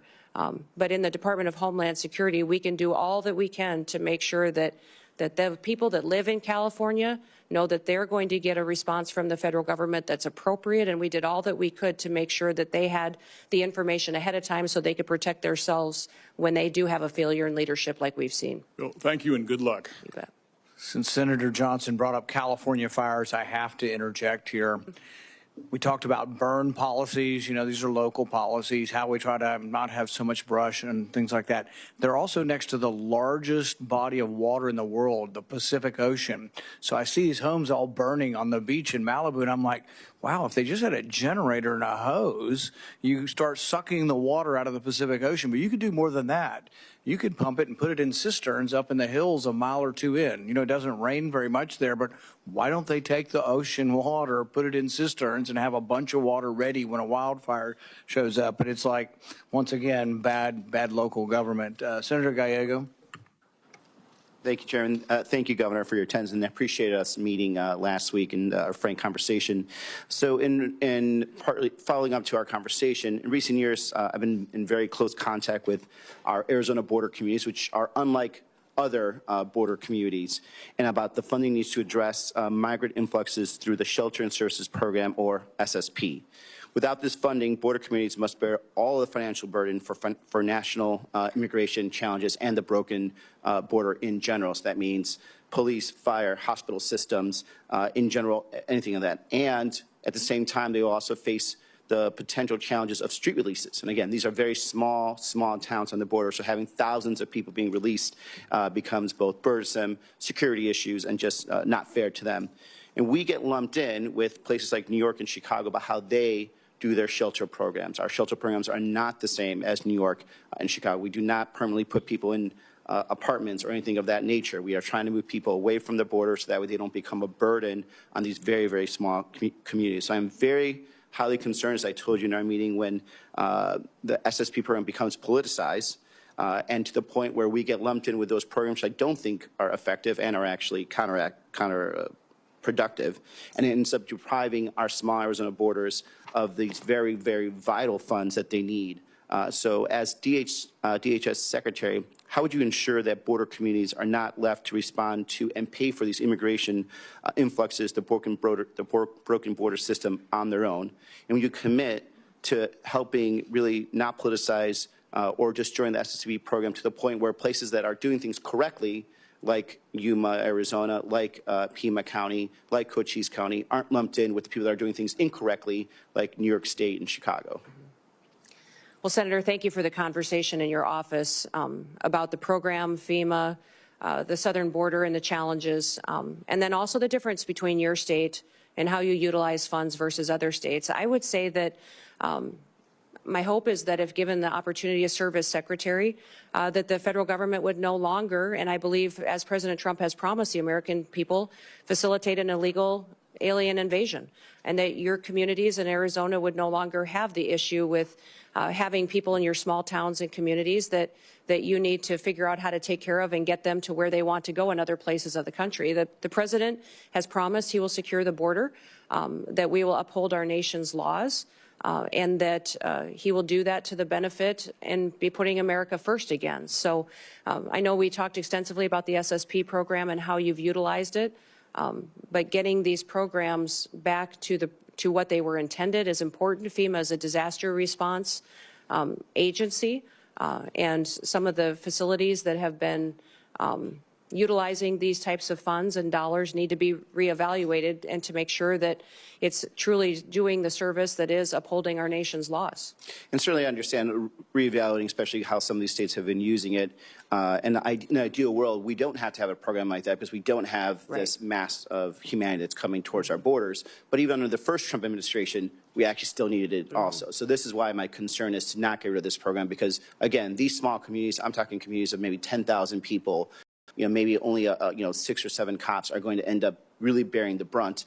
And we are not a big state. We can't really compensate for those types of losses. These small communities are also largely in, you come from a rural state, counties that are largely rural with a lot of federal land, so they actually don't even have a tax base. So when the broken immigration system sends people to these borders, and we end up not having to have enough, these communities don't have enough money to pay for cops, firefighters, overtime for hospital systems, it's that type of program that keeps these small communities afloat. So I just want to make sure, that again, this does not become politicized, and that we are kept separate from, I think, the mistakes that other states have taken on. Moving on, in Arizona, we have large parts of the border that run through tribal lands. We have 22 federally recognized tribes. We have great relationships with these tribes. They want to be collaborative partners when it comes to border security. And we have some great programs that have worked in the past. For example, the Shadow Wolves program with the Tohono O'odham Nation. It's a really good example, collaborative program of tribal law enforcement that worked with DHS to make sure they stop human smuggling and cartels going through the borders. But as DHS Secretary, what is your plan to consult with our border tribes and work together to balance both national security but also their sovereignty? Yeah. Well, Senator, I believe that my experience as governor and my relationship with working with our tribes is going to be an incredible, powerful tool for me to bring to bear at the Department of Homeland Security to work on how we secure our southern border, but still respect their sovereignty and still be able to work with them. This year, when looking at public safety issues that we had in South Dakota and their lack of ability to hire tribal officers on our reservations in South Dakota, I offered to train federal law enforcement officers, BIA officers, but also their tribal police in South Dakota at no cost to our tribes. And it's been an incredible, powerful tool that we've had to build relationships. Those tribal police had the chance to go through academy with the local maybe deputies from the counties and the state highway patrol troopers that were coming on board. And those relationships have built partnerships in our state that we didn't have before. The Shadow Wolf training opportunity is incredible that was down in Arizona that you spoke of too. And in looking into that program, I'd like to continue to build on that and perpetuate in the future so that our tribes have an opportunity to have a secure border, but also have it reflect their values and their culture and have their own people be a part of the solution. And then even when it comes to the infrastructure of the wall, that we're respecting that in their landscapes and their land as well. So I look forward to working with you as we move into this next administration to be able to protect our country and then work and respect our tribes as we do so. Thank you. And the President Trump and some of his other potential staff and advisors have been very vocal about implementing a mass deportation strategy. Talking to my agricultural community, my dairy community, they have concerns that this approach will lead to workforce shortages that will further drive up the costs of everything. And something that we have really been working hard to across, I think, a bipartisan manner to bring down the costs of everything. And unfortunately, this would reignite inflation. What is your plan to ensure safe and legal immigration processes for agricultural workers while protecting local agricultural operations, including those both in of our home states? Well, Senator, the President and President Trump has been very clear that his priority is going to be deporting criminals, those who have broken our laws and perpetuated violence in our communities. That'll be the priority. And as I spoke earlier with our statistics, having over 425,000 of those with criminal convictions in our country, that will be a focus that we need to tackle right away, and it'll be a big one. Beyond that, his next priority is going to be those with final removal orders, and focus on those individuals who have long overstayed, and that there is a consequence for ignoring our federal laws. Beyond that, we'll continue conversations. As you know, I'm a farmer and a rancher and come from an agricultural state, and we'll work together to make sure that laws are followed. It is the Senate and the House that puts forward the laws. I, as Secretary, uphold the law. So you determine what that is, and debate and discussion. I'll be transparent and share as much information and insight as I have with my background and experience, and continue to work with you. Senator Moreno. First of all, thank you, Governor, for being here and for testifying before this committee, and for your service, not just to your state, but to America. 9 years ago today, we met in probably the coldest day I've ever been in my life in Iowa, as you and I were making phone calls and whipping up votes for Republicans in Iowa. My wife, Bridget, who's here, got a chance to meet you. And we left Iowa saying, that person's really going to go far. And here we are 9 years later. You've been an amazing governor, amazing congresswoman, and now you're going to make an even better Secretary of the Department of Homeland Security. So I think sometimes in D.C. we tend to complicate things. There is a current Secretary of Homeland Security. So why don't we take this opportunity to do a little job review and compare and contrast him to you. So just, if you don't mind, I'll ask you some questions and you can give me an answer. Secretary Mayorkas allowed you said it, just about 400 people on the terror watch list to come into this country illegally. If you were confirmed as Secretary of Homeland Security, how many people on the terror watch list would you allow into this country? Well, Senator, we would work every single day until we had that number was zero. And if you look at the previous Trump administration over his entire 4 years, in comparison to Joe Biden's number, President Trump, it was 11 that were then removed from the country and face consequences. When you look at the 382 that Joe Biden has let in, and the policies continue, is shocking and needs to be changed immediately. Mayorkas let in about 12,000 murderers. How many would you target to let into this country? My goal every day would be to have no murderers allowed into this country and our communities. Mayorkas allowed 16,000 rapists. How many would you target to let in? Every day I'd work to make sure that there was none let into this country. He let 600,000, Mayorkas, 600,000 people with criminal convictions. How many would you allow in? We would work every day to make sure people are safe and that those with criminal convictions are immediately removed. How many private jets would you have the United States taxpayers have fly into foreign countries to pick up people to bring them here? Senator, we will no longer be undertaking that mission at the Department of Homeland Security. So not 700,000 individuals on private jets over the last 4 years. You would not have any? No. I'll be working with President Trump to put in place his agenda in adherence to our federal laws. And how many illegals will you plan to house in luxury hotel rooms in Manhattan at a cost of $6,000 per month? Sir, clearly, Senator, during this election, the American people said they did not support that and that that would not be a part of this new administration. How about sex change operations for illegals? How many of those would you suspect you would fund? Senator, I believe that the Department of Homeland Security will be reevaluating its mission in this country to not allow that going forward under President Trump's goals. And if you had an illegal migrant that was in this country and they committed a crime, would you offer them airfare from one state to another to evade law enforcement? Sir, I will be following this nation's laws and the Constitution and make sure that all laws are adhered to. And if you had been the head of the Department of Homeland Security a year or so ago, would you have closed a detention center in Georgia that would have allowed the release of somebody charged with a crime? Sir, I don't have the specifics to that situation, but certainly that would not be something that I would want to have under my watch. So just to be clear, Lakem Riley would be alive today if you had been the Secretary of Homeland Security. Senator, my hope is that that would be true, yes. Let's switch to another part of the disgraceful immigration laws that Biden and Mayorkas, who objectively, by the way, objectively has been the worst cabinet member ever in the history of the United States of America. Let's talk about temporary protective status. Temporary being the operative word. Mayorkas and Biden just extended temporary protective status again through 2027.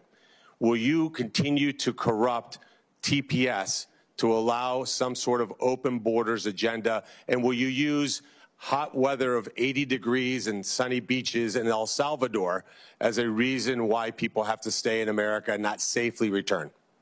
Yeah, Senator, this program has been abused and manipulated by the Biden administration, and that will no longer be allowed to allow that and these extensions going forward the way that they are. The program was intended to be temporary, and this extension of over 600,000 Venezuelans as well is alarming when you look at what we've seen in different states, including Colorado, with gangs doing damage and harming the individuals and the people that live there. And in terms of our border, like the physical border, I've been there many times, you've been there many times. Who should be in charge? Who should have operational control of our border? The United States government or the Mexican drug cartels?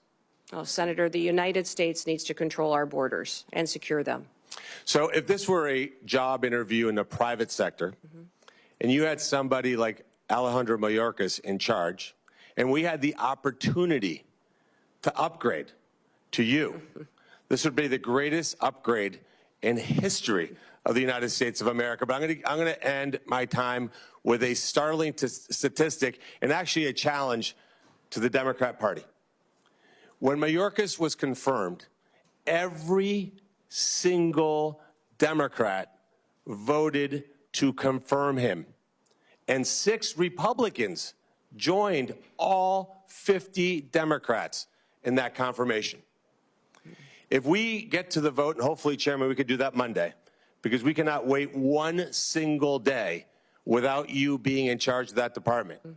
We should have 100%, 100 senators vote for your confirmation. This will be the litmus test, in my mind, as to whether we have a Democrat Party that's actually serious about doing bipartisan things like securing this country and protecting our citizens. Any Democrat that voted for Mayorkas that does not vote for you should be in front of their voters and removed from office. Thank you for serving, Brian. Thank you for being here, for putting up with the nonsense that you guys have had to put up with over the years. You are going to make an amazing Secretary of Homeland Security. Thank you for being here. Thank you, Senator. Senator Slotkin. Thanks for being here, and thanks for our time in my office. Governor, I'm a former CIA officer, joined right after 9/11, and served 3 tours in Iraq alongside the military. I'm actually the first CIA officer in the Senate.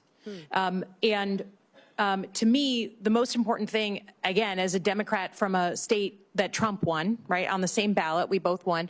I understand we're going to have different policy opinions. I certainly understand that the president, our incoming president, has the right to nominate whoever he wants. Those are not the issues for me that I'm going to spend my time on. The ones that I care about the most relate to the mission of the organization when it was founded, protecting the homeland. And I think, to me, it's one thing when there's campaign rhetoric or politicization of things. Everyone does that on both sides of the aisle in this committee and in our line of work. But when it comes to actually protecting the country, you do have to be clear and honest about facts and not conflate things. So it's just important to me that I know, particularly since you do have one of the intelligence agencies within the Department of Homeland Security, that you're going to call a spade, right? The most recent acts of domestic terrorism in New Orleans, horrible incident, in Nevada, had nothing to do with migrants, correct? Correct. They were homegrown American citizens. One of them was actually in a very elite military unit. I mean, it's horrible.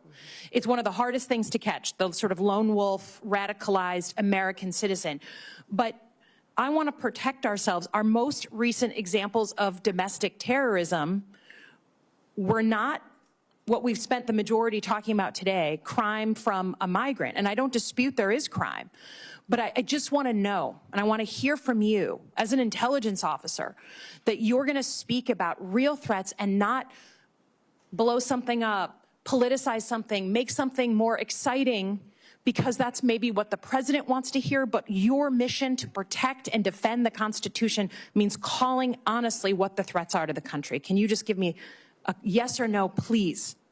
Yes, Senator, I will be as transparent and factual every day with you and the American people as possible based on the information that I have. I don't know if the investigations are closed in New Orleans and in Nevada, but what we know so far and needs to be relayed to the American people needs to be the truth and facts. Yeah, I'd ask that.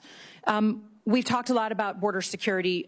As a CIA officer, I think one of the only people on this committee who's actually worked on protecting the homeland. I'm a Middle East terrorism and militia expert by training, so I believe deeply in it. And every country of the world gets to decide who comes inside its borders. Mm-hmm. That's not a radical concept. Mm-hmm. But I think I've been open with this committee that it is also on us to fix the deeply broken legal immigration system. Mm-hmm. I'm glad to hear that you're going to carry out the laws on the immigration system. Democrats and Republicans are to blame that we haven't fixed this system. But I also believe you can't fully control the border unless you give people that we need for our companies, for our economy, a legal vetted way to come here. Mm-hmm. So do you believe in legal vetted immigration and that we need more of it in the United States? I do believe we need to follow our legal immigration laws and that it needs to be vetted. We need more resources, I believe, in some of the elements of this to ensure Do you believe that our economy depends and needs some level, just like your family came from Norway and on economic, drive and wanted a better life? Immigration's always been a part of our history and will be a part of our future. We just need to make sure that we're adhering to our nation's laws, which this body has the ability to. I'm with you. Continue to change and to put in place. Again, going back to the fact that you will pledge an oath to the Constitution, not to President Trump, just like every other nominee. President Trump said in November that he is willing to use law enforcement, National Guard, or even active duty military to go after, quote, the threat from within the United States. I don't know exactly what he was talking about.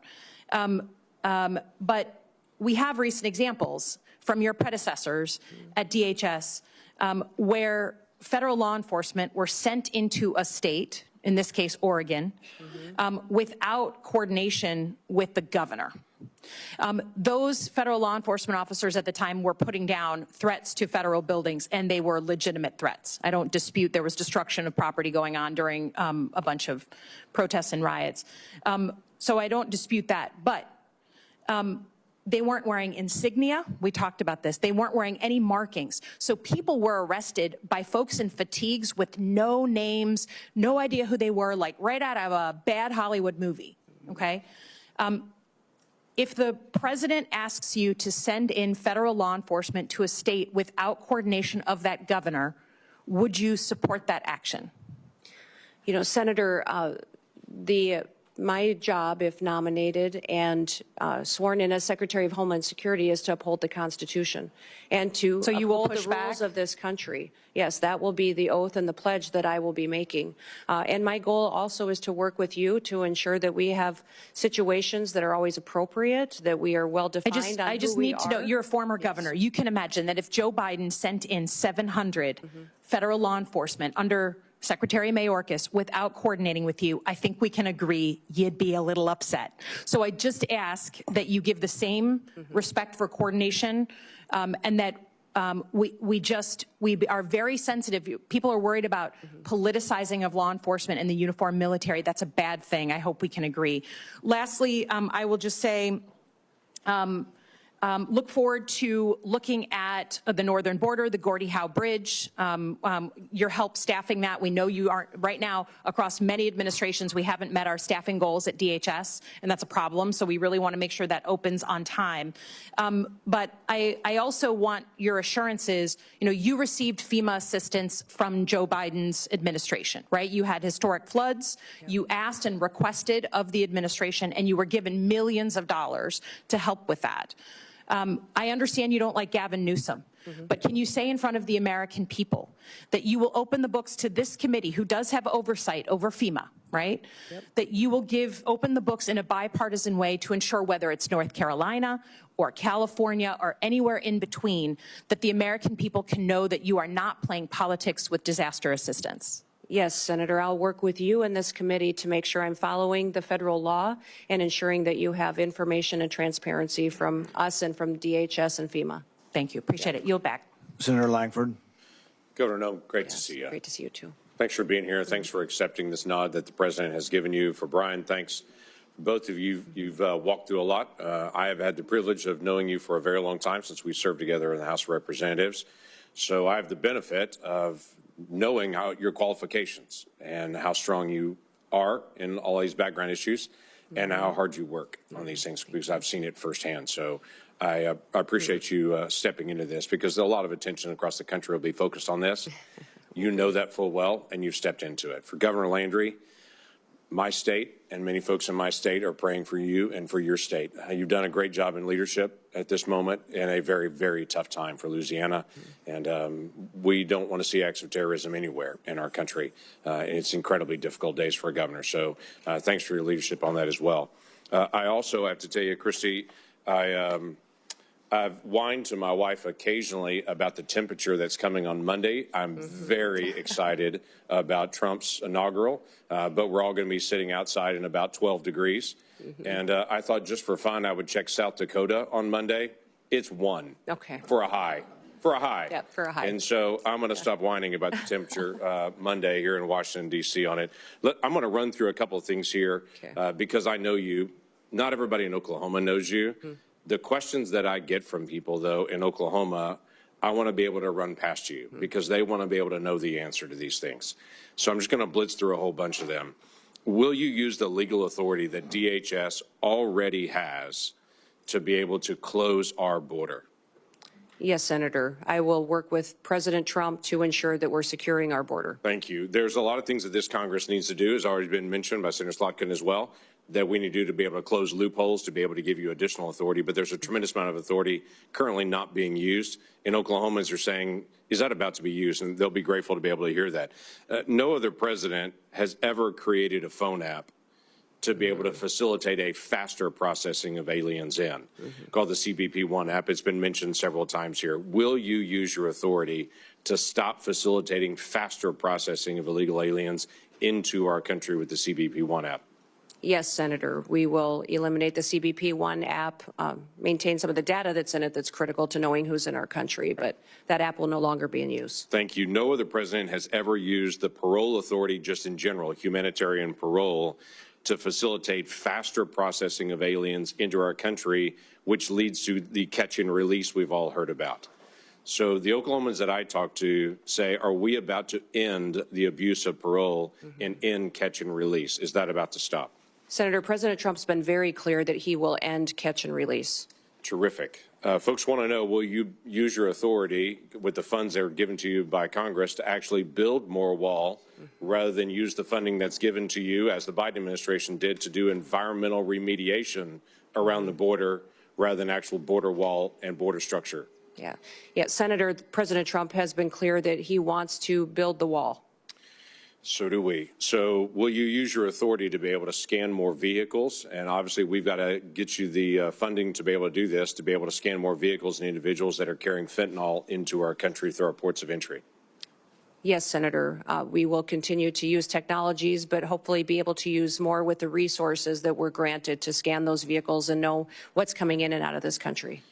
Last year, FEMA employees during disaster relief were instructed by one of their supervisors that if they see a Trump sign or a Trump flag flying, to skip that house. to not stop by there and tell them what their federal government can do for them. Will you allow FEMA employees or any within DHS to politicize their role and to pick and choose who gets help and who doesn't as an American? Senator, under President Trump's administration, disaster and emergency relief will not be handed out with political bias. Every American will be responded to and treated equally. That's what folks want to know. Will you review the Secret Service responsibilities to be able to go back through it and to say, are they focused on their primary mission, or is there something that could distract? Secret Service still chases down financial crimes. They're still chasing down child exploitation. Those are serious things for Treasury or for FBI to do. But there's a question is if that's the first priority for Secret Service. Senator, the Secret Service is in need of dramatic reforms. They do have a protective detail element that is their priority, and also an investigation side. My understanding is that that investigation side is often used to train the protective detailed officers, but clearly they are not focusing on what their true duty is, and it needs to get back onto what they were created for, and that was the protective detail mission and emergency situations that they need to help plan and prepare for and defend. Thank you. This committee made a request to the Secretary of Homeland Security last year, and by the way, also the head of the FBI, to be able to come before this committee and to do what every Secretary of Homeland Security has done for the last 20 years, every single year, unbroken until last year. And then the Secretary refused to come before this committee in an open session and talk about national threats. Now, the former chairman protested strongly to the Biden administration and DHS. They weren't coming, but they still refused to be able to come. Will you come before this committee and talk about the threats openly so the American people can hear them in a public forum? Yes, Senator. Senator Peters and I discussed this quite a bit in our meeting as well, and I have committed to come and give that briefing to this committee and to the American people. Thank you. We need that. Let me tell you another challenge we've had with Homeland Security in the past 4 years. When we ask for data and for information, we get, I'll get back to you on that. When we ask again and again and again and again, we get the same statement. I'll get back to you on that. Now, I can go down the street to the command center where they actually get the data in live and they have it up on big screens and they're tracking exactly what's happening on the southern border to the minute. But if I ask for what happened last month, they'll say, we're still gathering that data. We're not asking for anything other than what Congress is supposed to get. That's the ability to be able to see data and to have real oversight over DHS. And that has been a failure of this DHS, along with multiple other issues on that. When we request the data for basic things like how many special interest aliens were allowed across the border, if it was last year, we had to find out on our own. It was 70,000 people that were targeted by this administration as a potential national security risk that were not just found at the border, that were released when they were found at the border. 70,000 people just from last year in the country right now that this administration declared at the border they're a potential national security risk. Now, I know you're not going to do that, but when we ask for the data and for the information, when we say, how's the National Vetting Center working? Do you have the connection between it to be able to screen individuals there? We're just doing our oversight responsibility. You've served in Congress before and did a great job on that and did oversight. We want to still be able to do the same thing. Will you provide data to this committee so that we can cooperate with you to help? Senator, I will follow the law and be transparent with you and allow you to do the due diligence towards oversight that you are tasked with. I have absolutely no doubt about that, Governor. I have absolutely no doubt. Looking forward to you serving in that role. Thank you. Thank you. Well, congratulations, Governor Noem. You are almost done. Okay. We've been through a lot of questions. I think you've handled the questions very well. And there's going to be, I'm going to ask a couple of questions, and I think the ranking member has a few, and I think we'll be done very shortly. I think a lot of Americans, including some conservatives, misunderstand the First Amendment. They think the First Amendment says that Facebook has to publish my opinion, or the Wall Street Journal has to publish my opinion, or we need to force them to be fair. That's not what the First Amendment's about at all. The First Amendment really doesn't apply to telling private companies what we can or cannot say. YouTube censored me, and I despise their policy. They actually took down speeches I made on the floor. But really, I don't have a legal recourse other than I can complain about YouTube being unfair and not hosting, both sides of an issue. However, with the government, though, there is a rule. The First Amendment specifically says Congress shall pass no law banning or abridging speech. And this is what really got us worried about, what not only the FBI was doing, but the Department of Homeland Security, actually meeting with these companies on a weekly basis. And imagine the chilling effect of this. Imagine that there are cameras here, that they're going to end their filming of this interview and then decide, well, what she said or what he said really was misinformation and we should edit that out. Can you imagine? It's just hard for me to imagine that the media has not, which once defended the First Amendment, hasn't been in more of an uproar over the government meeting with the media to decide things. Some of this we didn't know, and then Elon Musk bought Twitter. People asked him, they said, well, you paid $44 billion for Twitter. Isn't that too much? And he said, I paid $44 billion to defend free speech. And it's been an amazing service, not only to open up the forum to more viewpoints, but to point out what the government was doing. In this last week, we heard from Mark Zuckerberg, who said that the pushiness, the coerciveness of government meeting with them was unprecedented, and that they pushed back. But he also said worse than them just sort of telling him he should restrict speech, they also threatened him. They threatened to come after him through antitrust law. They threatened to remove parts of, Section 230 of the liability protection. Just to imagine this bully nature of government. And I know you're opposed to that, but if you're confirmed and you're in a position of saying, we're just no longer sending people to meet with media. And the way I describe it is to talk about constitutionally protected speech, because some will say, oh, well, what about, pornography, or what about child trafficking? Those are illegal. Those are not constitutionally protected speech. You have every ability to meet with that. But for constitutionally protected speech, will you tell us in America that you will no longer be sending government agents to meet with the media? Yes, Senator, I'll work with you to ensure that civil rights and liberties are protected and that we are not in the misinformation and disinformation space like the current DHS is. The only other thing I would ask on this basis is we will send requests. We sent requests previously, sometimes and often bipartisan requests for information. The Twitter files, Michael Schellenberger, Matt Taibbi, Barry Weiss did a great job of showing what was happening in Twitter and how they were cooperating with government. I think the other investigation that needs to occur is who were the people in government they were talking to? Do they still work at DHS? And can we make sure that they're not in a position of authority? And this is not something I'm going to tell you to do. It's just a request that you have your own investigation, that you have people who work for DHS to say, we are going to look for people who are bringing their political bias to work and trying to influence speech and restrict speech based on their bias, and help us in rooting that out and making sure that these people never again have that responsibility, because I think that I don't think there's ever been anything like this as far as the restriction of speech. And I think the election is largely going to stop and tilt things the other way. But will you help us by looking internally for those who are trying to restrict speech? Senator, I look forward to working with you on that mission. I don't have any other questions now, but I think Senator Peters and Senator Blumenthal, and we'll see how it goes. We're going to start with Senator Peters with one more 5-minute round. Yeah, I'll be fairly brief. We've had opportunity to talk at length about many issues, and again, I appreciate that, Governor.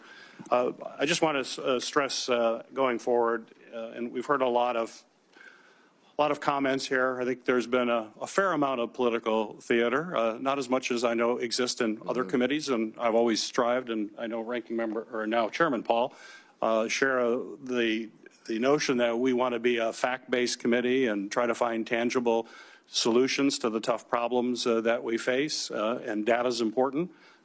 We've heard a lot of numbers being thrown around here, and I don't have time to go through and challenge those numbers. Some of them we don't even know where they came from. I don't think that's helpful to the very important mission, if confirmed, that you're going to be dealing with. So I hope in the future that we're actually dealing with facts. You've mentioned many times that you do want to deal with facts and real data. And again, we heard a lot here that's not real data, and we should not operate that way. And if confirmed, when we move forward, I'm going to look forward to working with you based on the facts and understand where the real threats are, how we need to appropriate resources to make sure we're meeting those threats. And let's take this hyper-partisanship out of such an important issue of Homeland Security. We have way too much partisanship in this country, and it's resulted in a polarization of people here. We've got to come together as this country. We've got to lock arms and understand that we're all proud Americans. We all want to do what's best for the American people and solve the issues that are before us. So in that spirit, and certainly you've communicated that spirit to me, but in that spirit, I hope, if confirmed, that is exactly what you will be bringing to this office. And let's move away from this toxic political environment that we have in the country and celebrate what's great about our country and the spirit of bringing the American people together. So I have one question before we turn it over to other members. As a member of this committee, as well as the Armed Services Committee, I've focused a great deal on the safe integration of drones in our airspace while addressing the growing threats that drones possess. We certainly see what drones are doing in changing the face of warfare, whether it's in Ukraine and other battlefields around the world. We are very concerned about the weaponization of those drones and what it could mean to the security here in the United States. I've proposed comprehensive legislation to extend authorities beyond just the FBI and DOJ and Homeland Security to local law enforcement.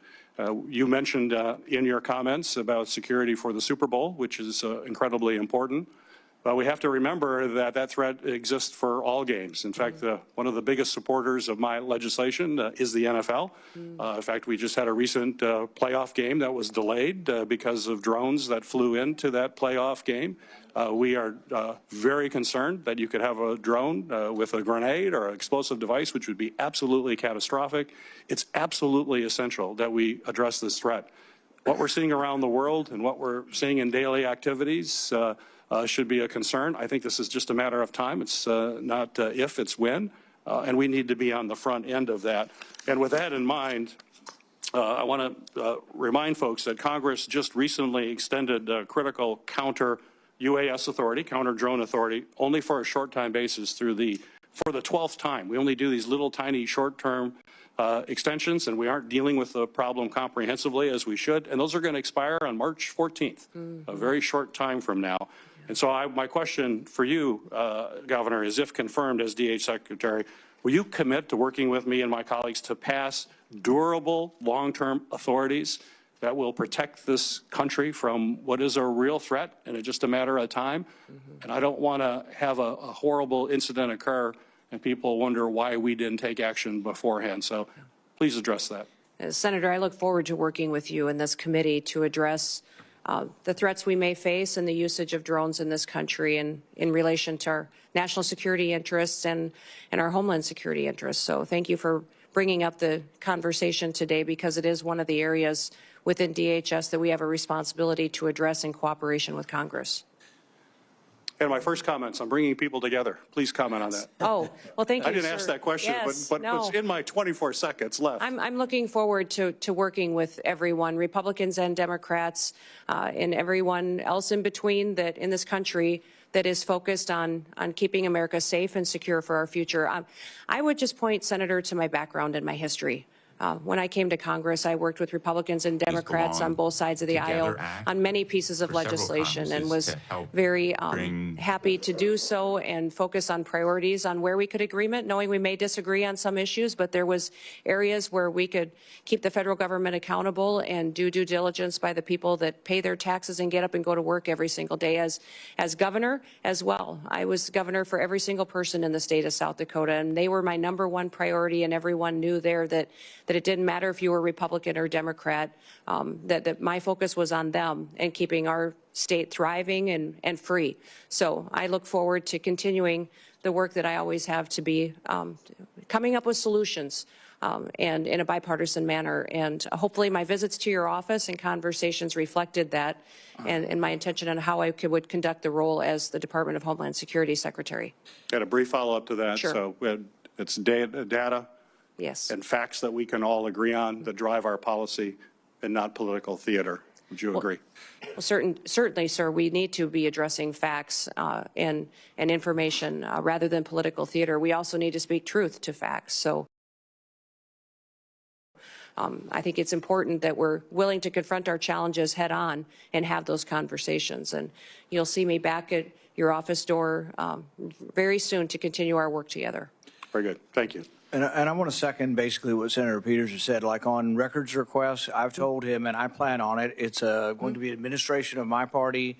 But if he wants records and they're legitimate records, we're going to sign requests together, and we'd like to get the records.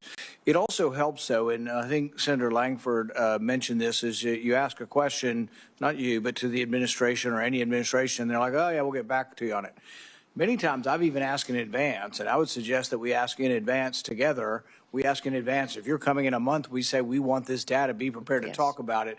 And if you are, you'll have many more friends on both sides, because what usually happens, and that's why I don't like springing the question. If it's a technical question that needs data, we're going to tell you in advance, at least I will, and we want you to come prepared with that. And that goes a long way, because really what happens is we get stiff-armed. They say, we'll get back to you, and then we have no way to force you, really, other than we could cut the money off, and nobody ever does that. But you'll have 200,000 people working for you.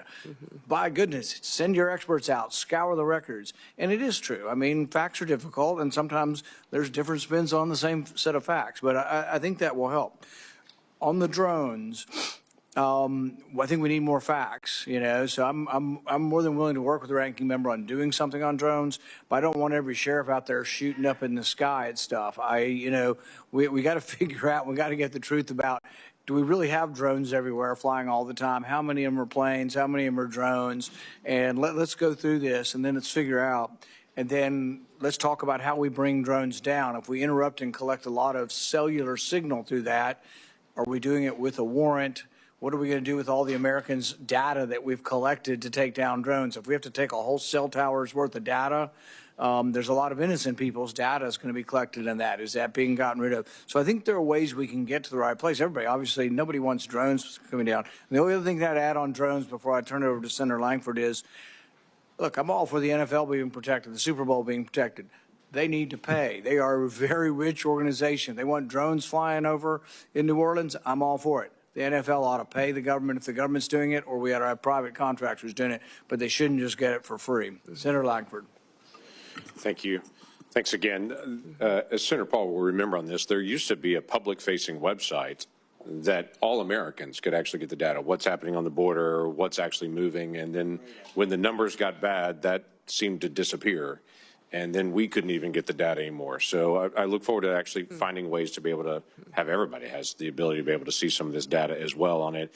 There's a reason that the DHS secretary is the very first week of nominations. This is a really important role, and it is a nonpartisan role. It is a national security role, and we're grateful that you stepped into this, but it is important that we actually get you on the task to be able to make sure that's out there.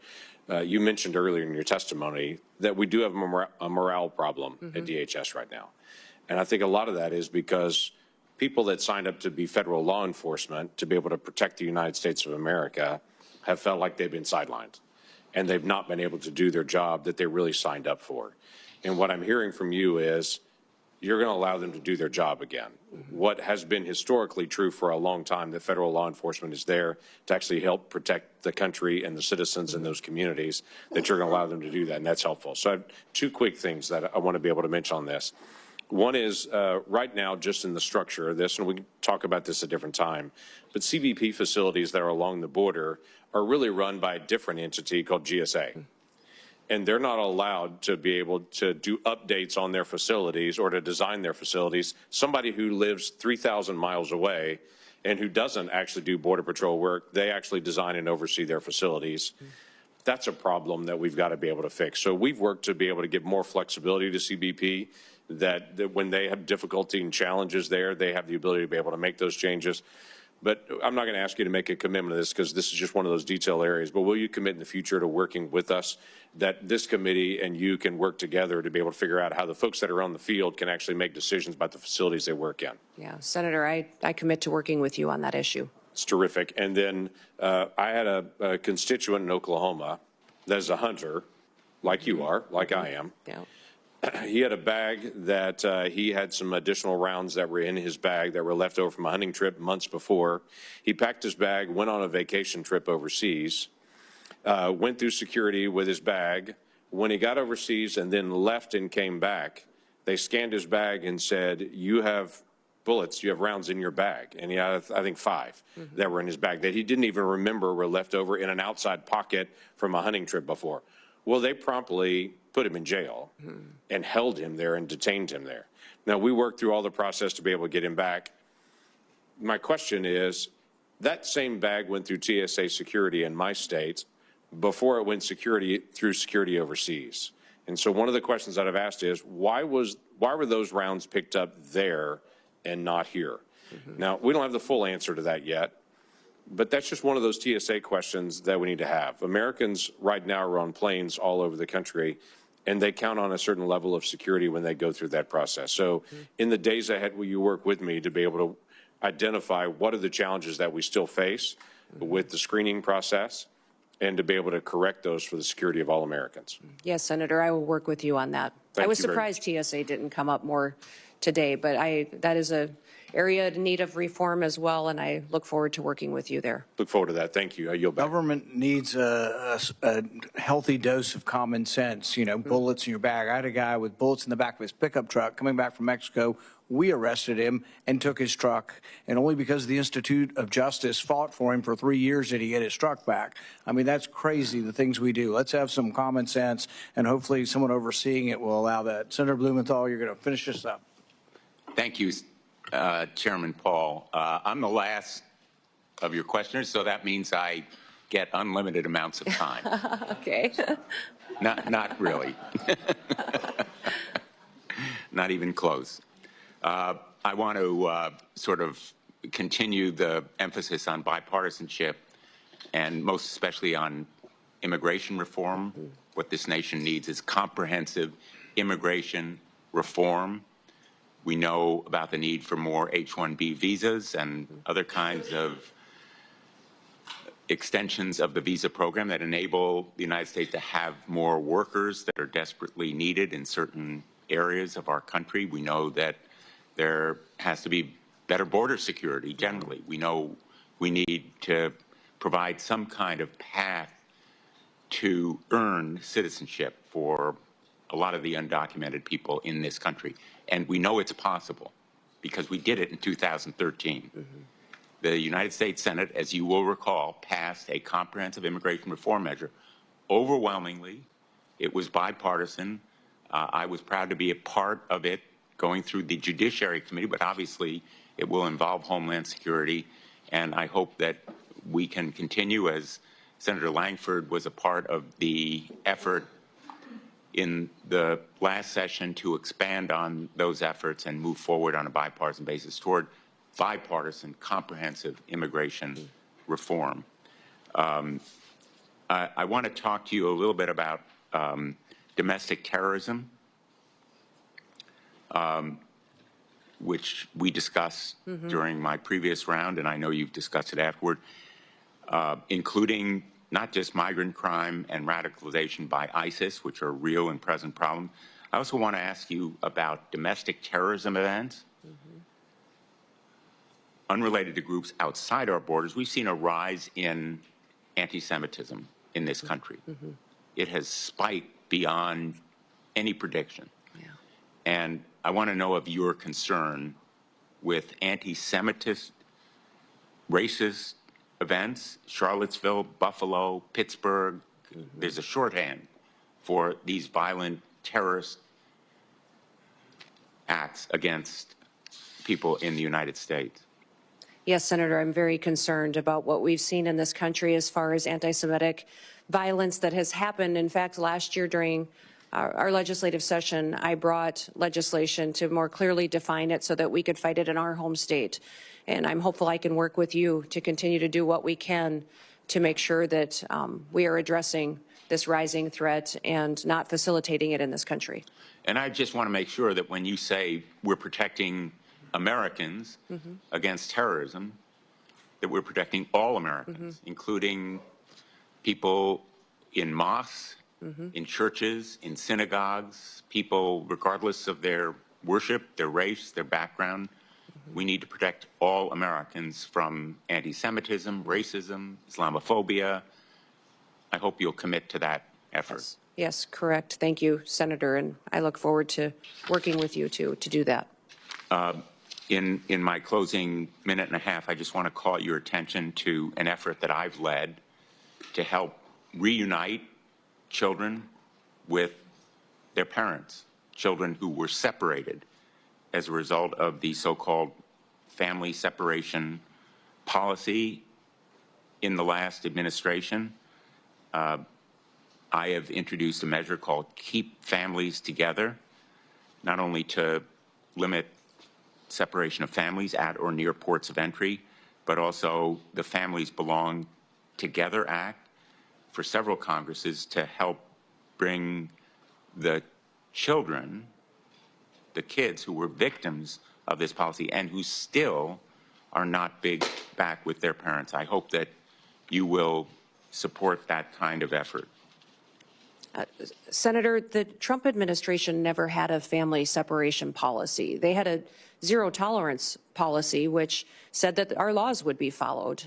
What I'm alarmed by is the over 300,000 children that went missing during the Biden administration. And when we talk about children and what they're potentially facing as far as victimization in this country and the trafficking that's going on, this administration's lack of desire to find out where those children are or what they may be going through is alarming to me. So I want to stop that. Because my time is expiring, I'm just going to interrupt again with apologies to say, let's put aside. Well, I can't put aside 340,000 children. Labels. Let's put aside what happened in the past. There are still 1,000 children who are separated and waiting to be reunited. I'd like your commitment that you're going to continue the effort to reunite them with their parents. Senator, keeping families together is critically important to me and to this country. I'm concerned about Laken Riley's family, that they no longer have her. I'm concerned about the fact that we have people in this country that don't know where their children are, or people in other countries who sent their children here and they've been lost by this administration. So yes, my focus will be to keep families together. We will uphold our law and we'll make sure that we're doing everything we can to keep our children safe from the trafficking and the drug epidemic that's hit this country. I'm going to end on an optimistic note and say I take that as a yes. Yeah. Thank you, Mr. Chairman. Thank you for your testimony. The nominee has filed responses to biographical and financial questionnaires, answered pre-hearing questions submitted by the committee, and had their financial statements reviewed by the Office of Government Ethics. Without objection, this information will be part of the hearing record, with the exception of the financial data, which are on file and available for public inspection in the committee offices. The hearing will remain open until 5 p.m. today, Friday, January 17th, for the submission of statements and questions for the record. This hearing is adjourned. Thank you, Senator.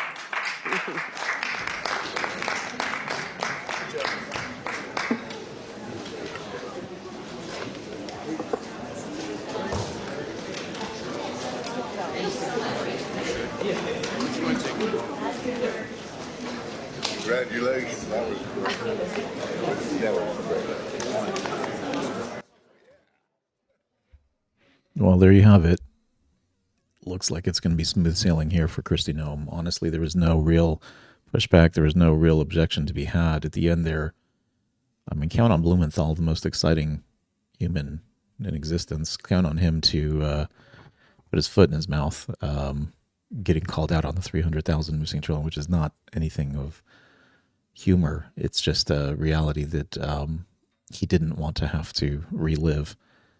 But yeah, this one's going to be smooth sailing. There's no doubt that she's going to be confirmed. I mean, as clean as it gets. She's clean. Pamboni's clean. Hegseth, they dug up some stuff on him.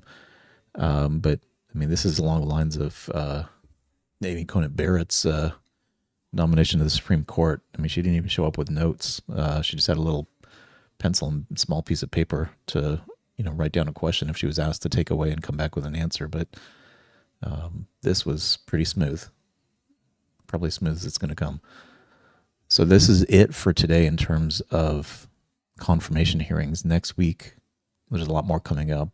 This evening, we'll jump into more details on Marco Rubio and Review Pam Bondi's sessions. The one that I don't think enough folks have talked about is Treasury Secretary. We'll take a look at that as well. A lot of people are saying this is the billionaires club that's being developed by the Trump administration. And to that, I would just say, would you rather have billionaires that have given up tremendous sums of money on their part? They've lost net worth. So in the case of Trump, he's literally lost $400, $500, $600 million of net worth as a consequence of his presidency, going from, say, $5 billion in net worth to 4 or whatever, right? Math's not adding up, I know, but the point is he's lost tremendous sums of money in terms of net worth to be president. Or is it the Democrat side where you have people that went in of modest means and now all of a sudden they have tens of millions, if not hundreds of millions of dollars in the bank? So I appreciate everybody joining in. The poll looks pretty good. 77% in support. I think pretty tremendous amount of support there for Kristi Noem, even if not everybody was commenting in there. I do want to call out Jesse Miller. Thank you for the very nice formatted text there, single-line formatted text. To I copy-pasted that. I'm going to use that from now on. That's pretty cool. That's pretty cool. I don't know how to do that. I'm going to have to look that up. Might need to put a few other messages in some fancy writing like that. Otherwise, again, we'll be back online later this evening. Take a look at some of the other nominations that have gone through. I appreciate the almost 86,000 that have come through so far. Like and subscribe on your way out. I would ask, check out the bio or the description on this video. I got 40% off Ground News. That's our community link. If you're not familiar with it, can I bring it up real quick? I don't know. Maybe I could bring it up. Hang on. Ground News. All right. So if you're not familiar with Ground News, here it is. All right. So you could take a look at something like this. Supreme Court upholds law banning TikTok if it's not sold by its Chinese parent company, right? 85 sources. This isn't the French flag. This is actually down here showing you. And you might not see this here on the horizontal format, so I'm going to scroll up a little bit more. It's not the French flag here. This is showing you the bias. Blue, of course, being liberal, red being conservative, how much coverage there is based on the news outlets. This story here, Goldman Sachs gives Salman $80 million to stay CEO for 5 more years. 8 sources covering it. A lot of independent, some right, some left, but nothing on the right. I'll click on the TikTok one because it's got a lot more sources, and then you get to see, hey, this is what the center's talking about. I can see what the points are being emphasized by the left and by the right. This is what I really like, the bias comparison. This is where the subscription service starts to kick in. So to unlock all these features to be able to see what the different news outlets are saying based on their political bias. It gives you summarizations there.